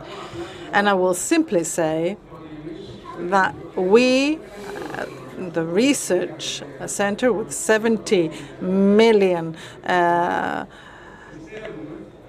income and only 3 million in public resources, we believe that these projects, the PA projects, are very important, but they are also important because we have the partnerships between businesses and research bodies. This is an issue. Businesses produce research bodies are very high ranked in Europe. So this partnership, the interconnection between businesses and research bodies, and also the offices for technology transfer are very important. We have a lot of things that we can still do. For example, industrial PhDs, people from the world of the industry, not from research going to the industry, we have that, but from the industry going to the research. This is very usual abroad. Let me finish with a statement. PA is not for research, it's for infrastructure. We've used it for research in Greece, but since it's been created for different types of investment, it's very bureaucratic. Bureaucracies triple that of a research project funded by the EU. If I lived in an ideal world and I were a minister for a day, as we say in coffee houses, I would say that PA should follow the rules of Horizon, for example, similar programs. This would solve all the problems that you heard about earlier with investors. It's not easy. There is a reason behind these rules and this bureaucracy, but I think we can work with the people of the PA to do something about it. Now let's go to transport. Mr. Palas, who is the head of the Special Management Authority of Transport. Mr. Kouritas, CEO of the Ελληνικό Μετρό, Christos Pallios, CEO of Hellenic Railways. I've known Nikos Kouritas for many years.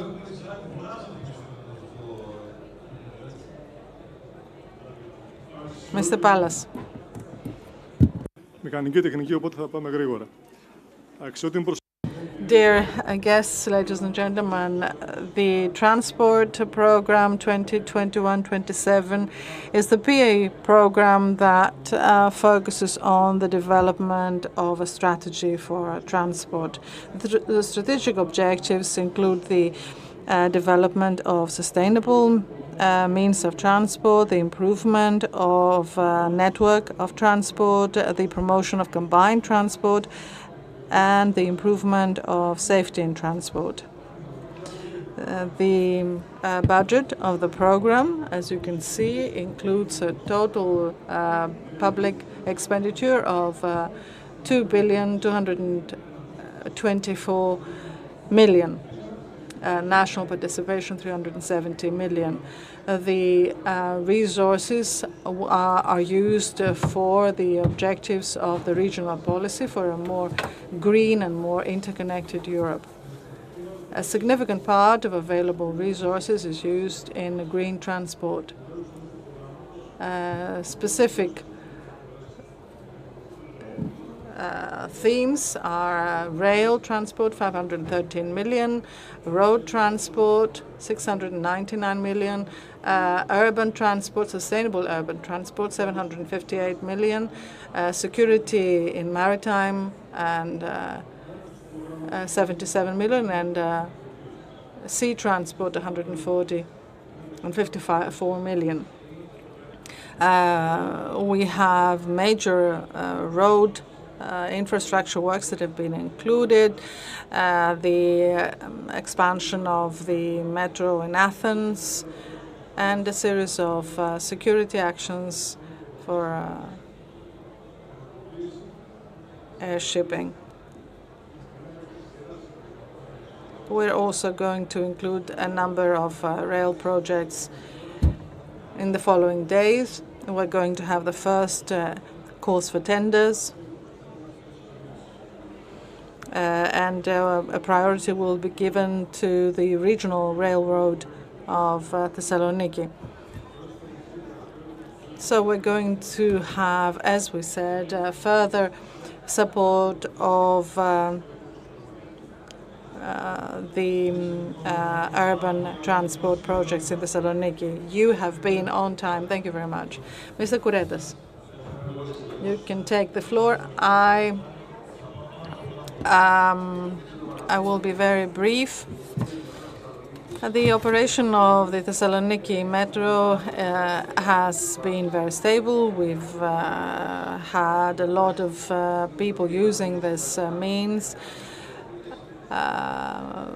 During the time of its operation, 120,000 cards have been issued, which means 120,000 citizens used it. The impact is visible in the daily lives of the citizens of the city. We have a reduction of the traffic on the roads of the city by 15 to 18%. In other words, less cars, fewer by 18,000. Since the beginning of when we start the expansion to Kalamaria, the first trimester of 2026, we're going to have use of the services for more people. We have a major innovation. We have a private business that runs the metro.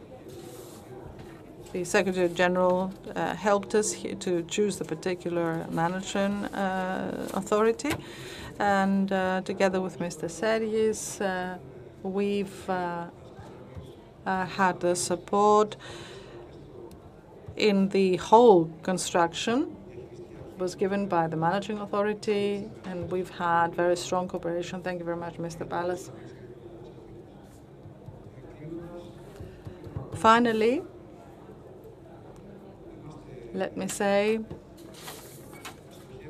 that we focus on the completion of the line to Kalamaria and the new expansion to the western of Thessaloniki, the municipality of Ambelokipi and Evosmos, and also the Langada Street and the hospital Papageorgiou, and then the line to the airport.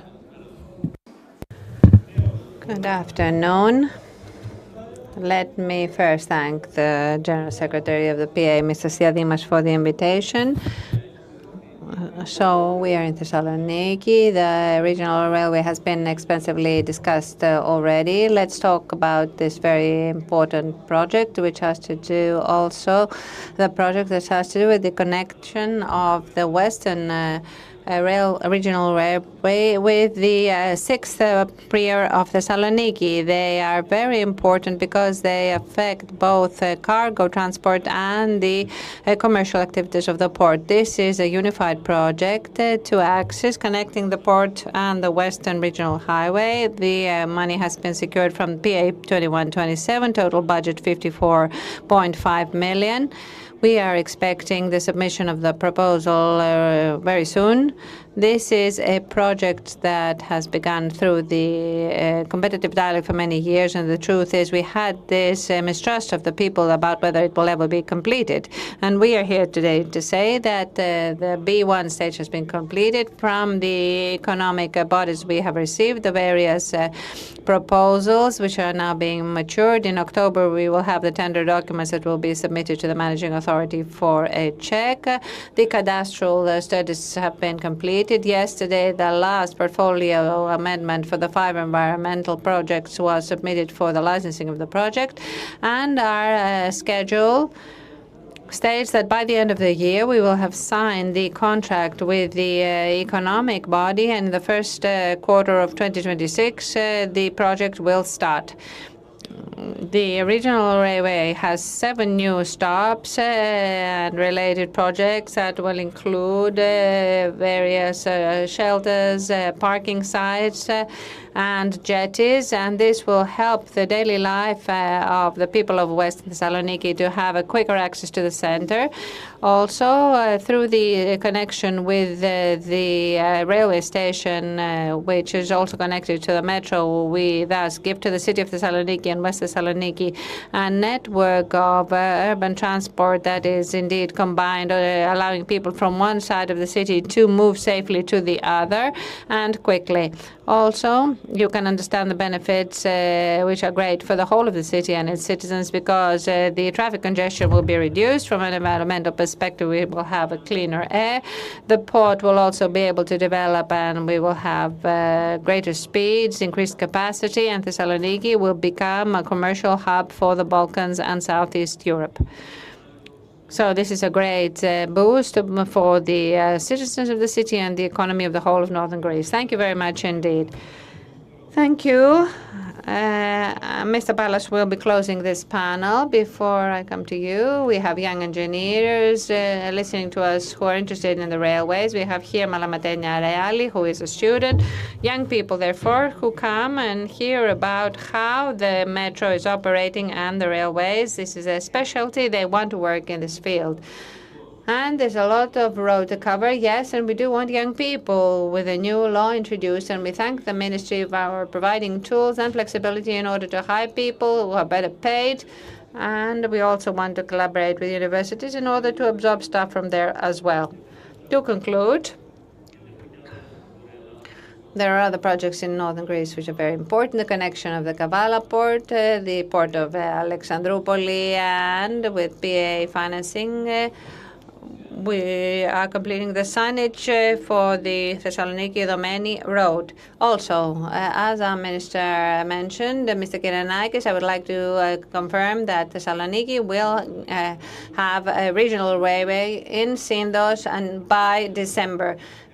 With more routes, we have already started the relevant processes in order to serve the needs of thousands of students, and we have talked to the rector of the university in order to see the times of the routes that will help the students and thousands of people in Thessaloniki working in the industrial zone of Syndos. Yes, Thessaloniki needs this greatly. Mr. Pallas, first of all, thank you very much to the representatives of the two beneficiaries. And of course, their success is our success as well. Thank you very much indeed. Are we on time? Yes, we are. Next panel, energy transition, climate resilience, and environmental protection.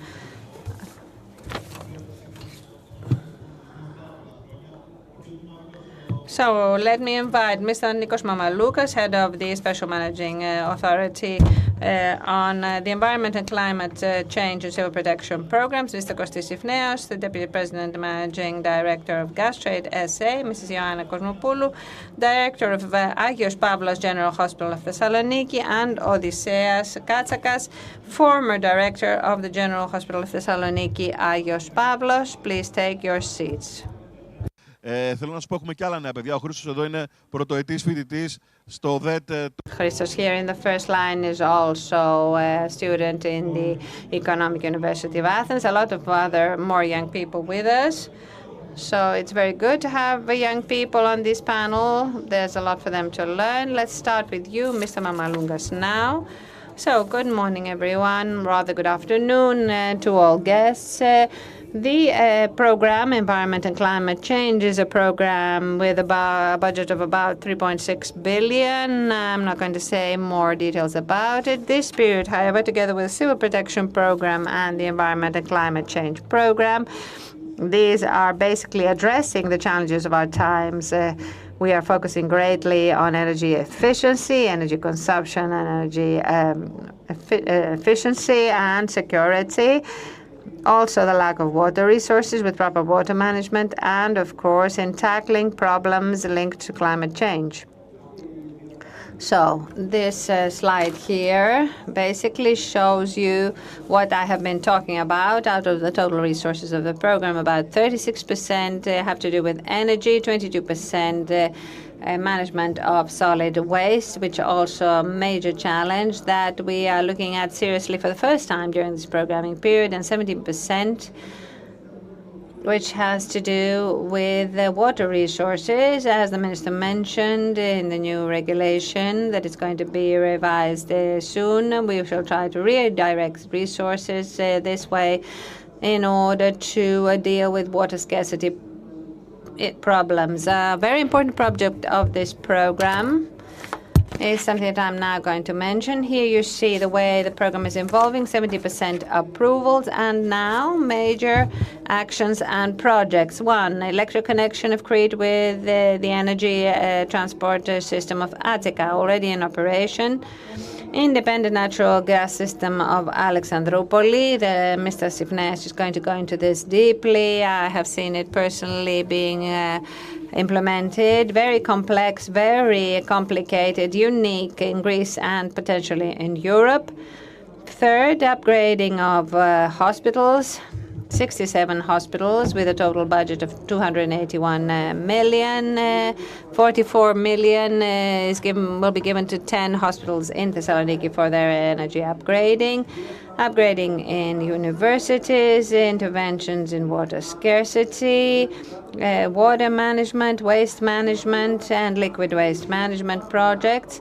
So many things happening, a very multifaceted program, and a whole thematic field in itself, I would say.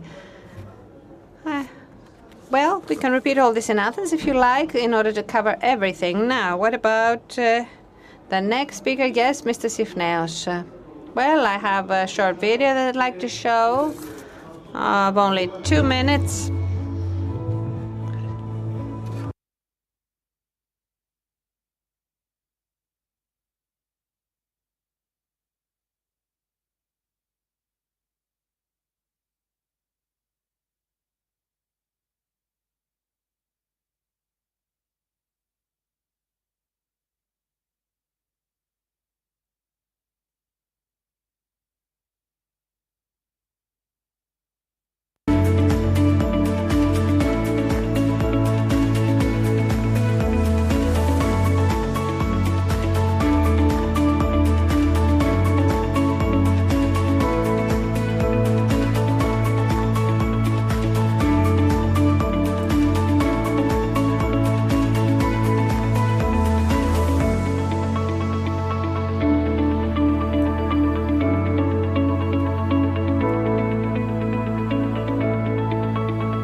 So very interesting video indeed. We could speak for hours, not only about the economic role of the company, but its geopolitical role for Greece, the whole region, and Europe. But let's start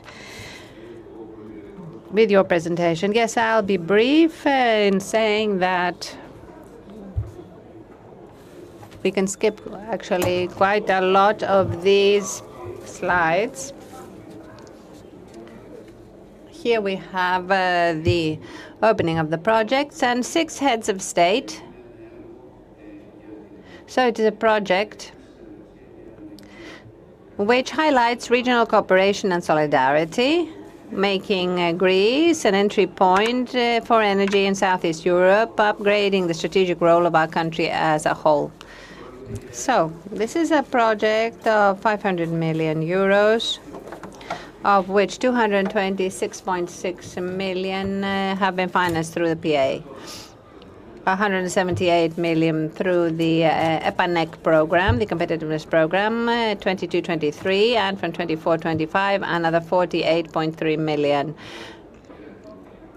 And I would like to underline the exceptional, I would say, collaboration that we enjoyed with the teams and of EPANEC initially from 2013. I'd like to thank her, Gelly, he is here today, and Makis Koutroukis. And from 2024 onwards, with my friend Nikos Mamakaloukas, with whom we have been working closely. We're nearing the end. Only a few more things are to be settled. But without this money, this project could not have been implemented. That is absolutely crystal clear. So we began to operate in October 2024. This is a project that we began in 2010. Keep in mind, we worked with the European agencies. We worked with the 2 financing schemes that we were provided with in 2021 and in 2022. I have nothing more to add. I simply like to say that this project is basically addressing a major gap that exists geostrategically in Europe up to 2030 through the vertical corridor, which is an initiative of the managing authorities of the countries of Southeast Europe leading to Ukraine, with the aim of supplying Ukraine with energy. And there has been a relevant announcement about this from the European Union, because this will go hand in hand with the phasing out of use of Russian natural gas. Without the PA financing, once more I'd like to say, this natural project could not have been possible. Thank you very much indeed. And we would also like to thank all those involved and the people who have also helped to proceed with all these developments.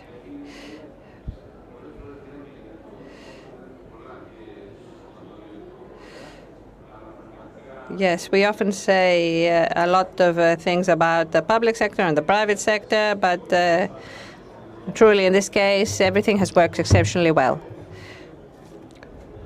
Mrs. Kosmopoulou, let's hear your experience, and Mr. Katsikas then. I will also try to be very brief. Good afternoon, everyone.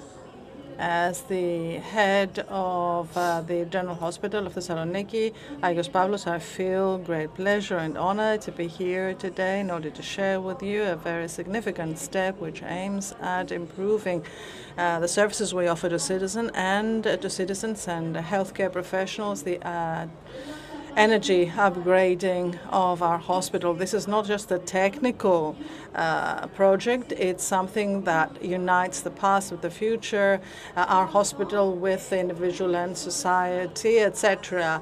We're going to have more similar interventions that are included in the planning of the government for the modernization of the healthcare units, and especially hospitals are more energy-consuming public buildings because of their constant operation. As far as this project is concerned, it is the first energy intervention that is a complete project in a hospital in Thessaloniki. You can see some of the images of the before and the after. I will give you the most important parts of the project. It is funded by funds of the public sector, and it is co-funded by EU funds. It was included through the operational program Infrastructure for Sustainable Development 2014-2020, and then we had inclusion of the second phase for environment and climate change 2021-27. The total budget is 3,375,000 plus VAT, and based on the contract that was signed on the 26th of March 2024 with the contractor Start SA, the project is going to be completed in 540 days. Mid-October is going to be the deadline, and we're very happy because this deadline is going to be kept. And this project was underway while the hospital was fully operational. That's fine. Thank you very much. But to come to this point, we have to overcome certain serious problems. When this was included in the NRTF, the initial program was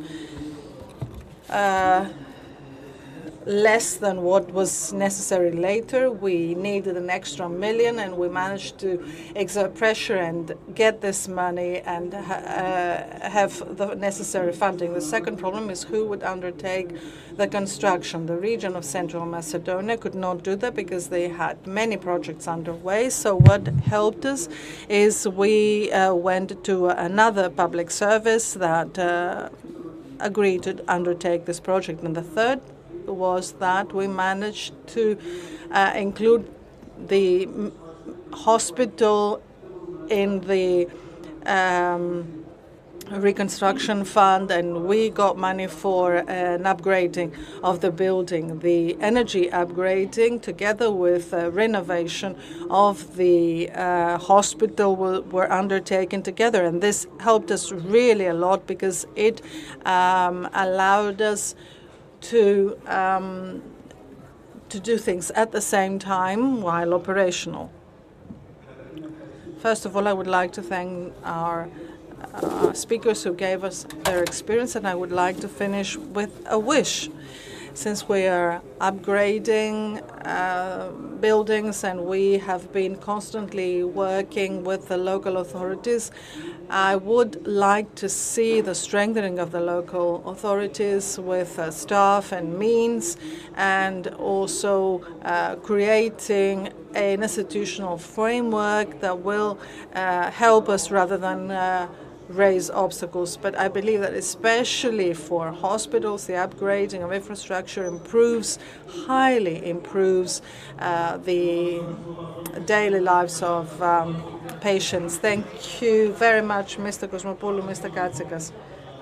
And now to our last panel, a lot of questions. Mr. Skiadimas, we could ask a lot of questions here, and we have to repeat that.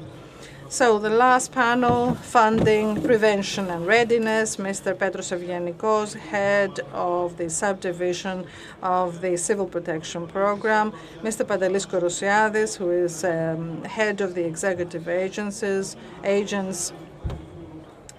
of the Ministry of Climate Crisis and Civil Protection, Mr. Chrysostomos Stylios and Mr. Alexandros Bregiannis. So, let's try to move things a little faster. Mr. General Director. Good afternoon, and thank you for your presence. I shall be very brief because I think that it's more important to hear the views of our distinguished speakers. So let me simply say that in our day and age, when societies are suffering greatly from the climate crisis, due to more intense and frequent extreme weather phenomena and various other threats which are connected to man and technology, the state in time in 2020 understood the need to strongly reinforce this particular sector. So the first time in the programming period, in the PA 21-27, we have sectoral program for civil protection. It's a program of 713 million euros. These resources are in absolute synergy and complementarity with the resources from other funds such as the RRF and funds also through a loan with the European Investment Bank. And they are used to finance actions and projects that have to do with the protection of human life and property and the protection of the natural and cultural environment by strengthening all the disaster management cycle issues, prevention through digital systems, technological equipment, readiness through upgrading and reskilling of human resources, whether we're talking about people who are working in civil protection mechanisms or the citizens. Also, in tackling such phenomena and the cost involved through the provision of Canadair airplanes, amphibian airplanes, and helicopters. And finally, also helps in actions which have to do with short-term restoration through mobile field hospitals and also equipment for housing and temporary accommodation of those affected. So this is a new program. We have already managed a great deal, also with the help of our Secretary General and the Minister, but mainly also through the efforts made by all representatives of the various departments and the Ministry of Climate Crisis and Civil Protection. One last thing, from the point of view of activation of funds, we are many steps ahead. We already have approvals 90% of the program in projects and contracts 70%. Why? Because it's very important for this equipment to come quickly, because it will help and strengthen our efforts and the efforts of all competent authorities. Thank you very much indeed. Mr. Korosiadis. Good afternoon. First of all, I'd like to point out the importance of establishing for the first time in Greece within the current programming period of a program specifically for civil protection. This fact, in combination with resources that are used from the RRF and from the European Investment Bank, allows us for the first time and the Ministry of Climate Crisis and Civil Protection to plan and implement a holistic program focusing on civil protection. I'm talking about the EIS program that the Minister mentioned earlier, which takes into account all stages of the management cycle of disaster, prevention, readiness, combating and recovery. So all the various stakeholders are involved in this program. Now, with regard to the fire department, since I am an officer of the fire department, I'd like to mention that as a main axis of the civil protection program, we are one of the key beneficiaries. Through the ERDF, we have co-financing of projects for a Canadair 515 type out of a total of 7 that the country will be getting in the next few years. The one is coming from the PA, that is correct. Also 6 wildfire combating hospitals, helicopters from the PA, 9 airplanes, amphibian fire protection or wildfire prevention airplanes also. More than 204 cars will be obtained by the fire department out of a total of 1,400 vehicles that will be bought through AEs. Also through the PA, we are implementing actions for personal equipment for the men and women of the fire department.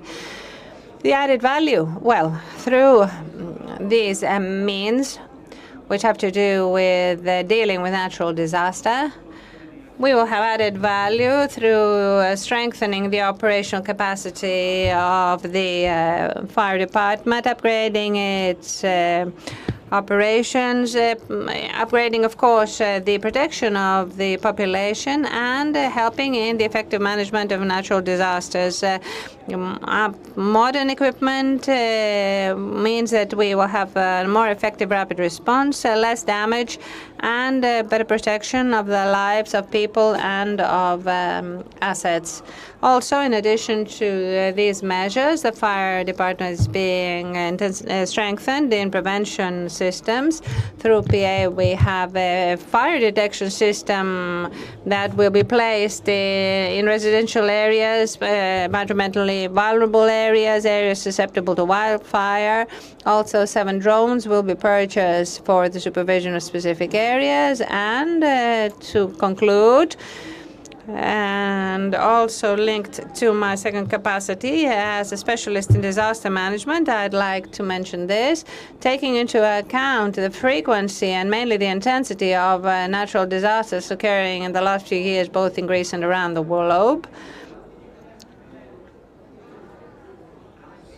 I believe that it is worth encouraging the civil society to get involved in civil protection. Within this framework, the Ministry of Climate Crisis has planned awareness-raising campaigns and actions. The fire department is directly benefited through this action because well-informed citizens can help greatly when we have large-scale disasters in tackling more effectively the operational steps that will be adopted by the fire department. Thank you very much indeed. And now let's move to Mr. Stilios, who is the director of the Industrial Systems Institute. Well, I shall focus on the future mainly because the present has already been discussed, and it's important to note that there is a civil protection program after all. The thing is now to see how we can design, plan, and take into account new emerging risks in these plans. If we look back in 2015 to 2019, did we expect that there would be a COVID-19 pandemic affecting the globe? We believe that the technology available to us would be able to deal with everything. However, we had to deal with the pandemic and in the end use very classical means and methods such as quarantine and social distancing. So, for the forthcoming period, what we need to do is to design a new type of civil protection, to think about potential new threats that may come about, which may seem impossible or highly unlikely, but nevertheless may occur, and to prepare the whole of our national system to deal with them. One of these threats are cyber attacks. We all have mobile phones. We are all in a fully connected world with our infrastructure. Also, we are all connected through the internet, through our mobile phones. Also, executives of various authorities who speak to each other using their mobile phones. And this use of technology could be impacted by man-made, in this case, factors that we need to be prepared for, not something owing to nature, as in the case of natural disasters. There are already actions being taken and directives on a global level being implemented, and we need to take these into account and incorporate them in our civil protection as soon as possible. Mr. Bregiannis, the Managing Director of Nova ICT. It's important to note that the issue of climate crisis has become very persistent. We see that year on year, the consequences of natural disasters become more intense. This is something that we will not avoid in the future either, unfortunately. But what we can change is to change the management model used and mainly invest in prevention. We need to enter thus a period where prevention will become a priority for the states and, of course, combating these phenomena. But readiness is also another very important tool in order to deal with what we are experiencing. Prevention, however, I believe is the key to success. And as a technology company, Nova, which has undertaken 2 or 3 major projects in the field of prevention and technology, can contribute to this aim, as well as many other companies of the field.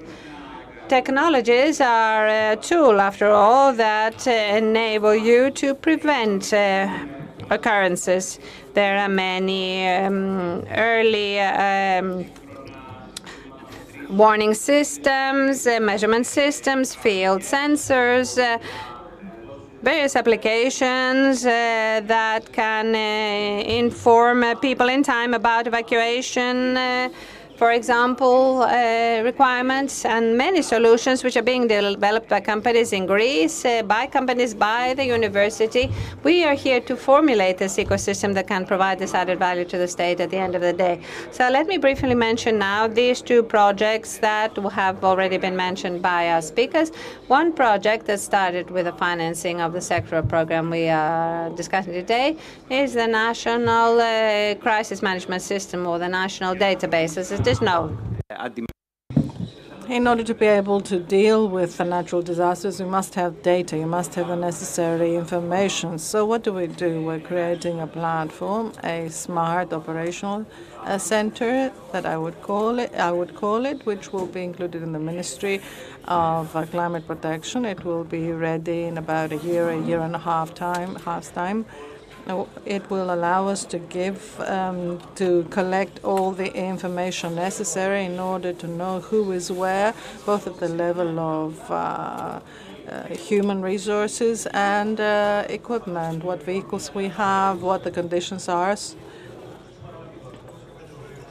I will have to interrupt you. So we'll see the points of water, the level of the tank, how many people are on the vehicle, where, when we're going to have the airplanes, where they're going to drop water, etc. So they're going to have this information so that they're more ready on an operational level, because at a time of crisis you have to make decisions at a very short time. So in a very short time. So we're going to have this database that will allow us to have decision support that will be based on real data, not empirical data. So the second issue has to do with the purchase of systems that will allow us to detect fires. Things are not going well. I think they are deteriorating because of the climate crisis. So we have to get a series of technological systems based on optical sensors and other technologies that will be more organized and will allow us to supervise forest areas and other areas of special interest, which will allow us, through the use of artificial intelligence, to project a fire before it becomes much larger. So the time of information for a fire is the most important thing. Apart from a technological innovation, we are making a very important investment in our country for its resilience and its safety. So it's more than technological projects. They're safety and defense projects. So I believe that the state was very correct to receive funding for this, and we hope we're going to complete these projects successfully in the following months, so that they are real tools in the hands of people who are struggling day and night to keep us safe. Mr. Head of the department, you understand that you're saving lives. We are really struggling with time, and we want to be winners in this struggle. What I can confirm here is that those of us who are working with the implementation of this project will do everything we can in order to be on time, not correctly, and we also have the responsibility to plan gradually the next program for the next programming period, which will focus on what Mr. Stylios mentioned, new things, new threats. The first project will help us ensure an equipment that was necessary and very critical for the operational forces. Now we have to look at the next day, and we'll have to plan it in the right way. Thank you very much. Let's finish here with Mr. Tsiadimas. Stay with me so that we finish together. Mr. Tsiadimas. Mr. Tsiadimos. Can you hear me? Okay. I must tell you that each and every one of these sessions wants one day, in a one-day event. We'll do that. We'll do that in Athens. And next year, we are going to have more time. This is a proposal to the people of the ministry. Perhaps not have such a short time, have some time in the morning. Perhaps the ministry can give us some time in the afternoon. For this panel, we would need 4 hours, definitely. And I would also like to participate. So this panel for the success stories, this is another 4 hours.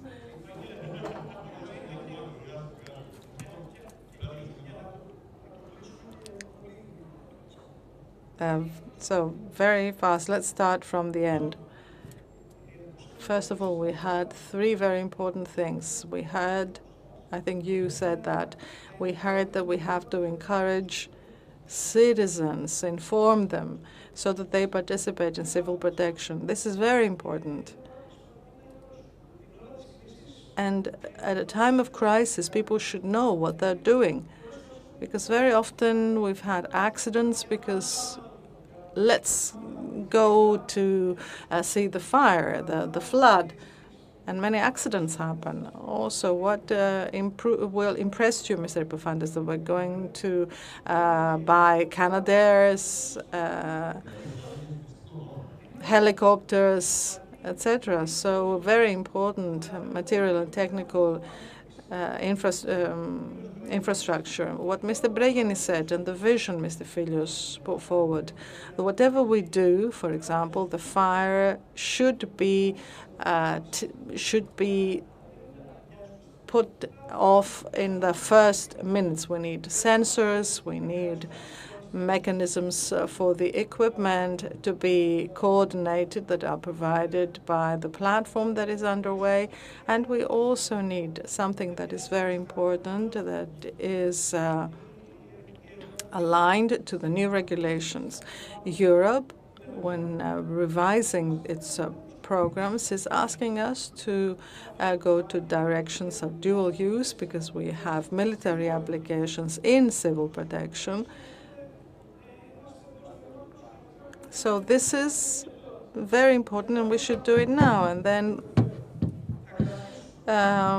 if we move to a different field, I really liked what Ms. Hormova said.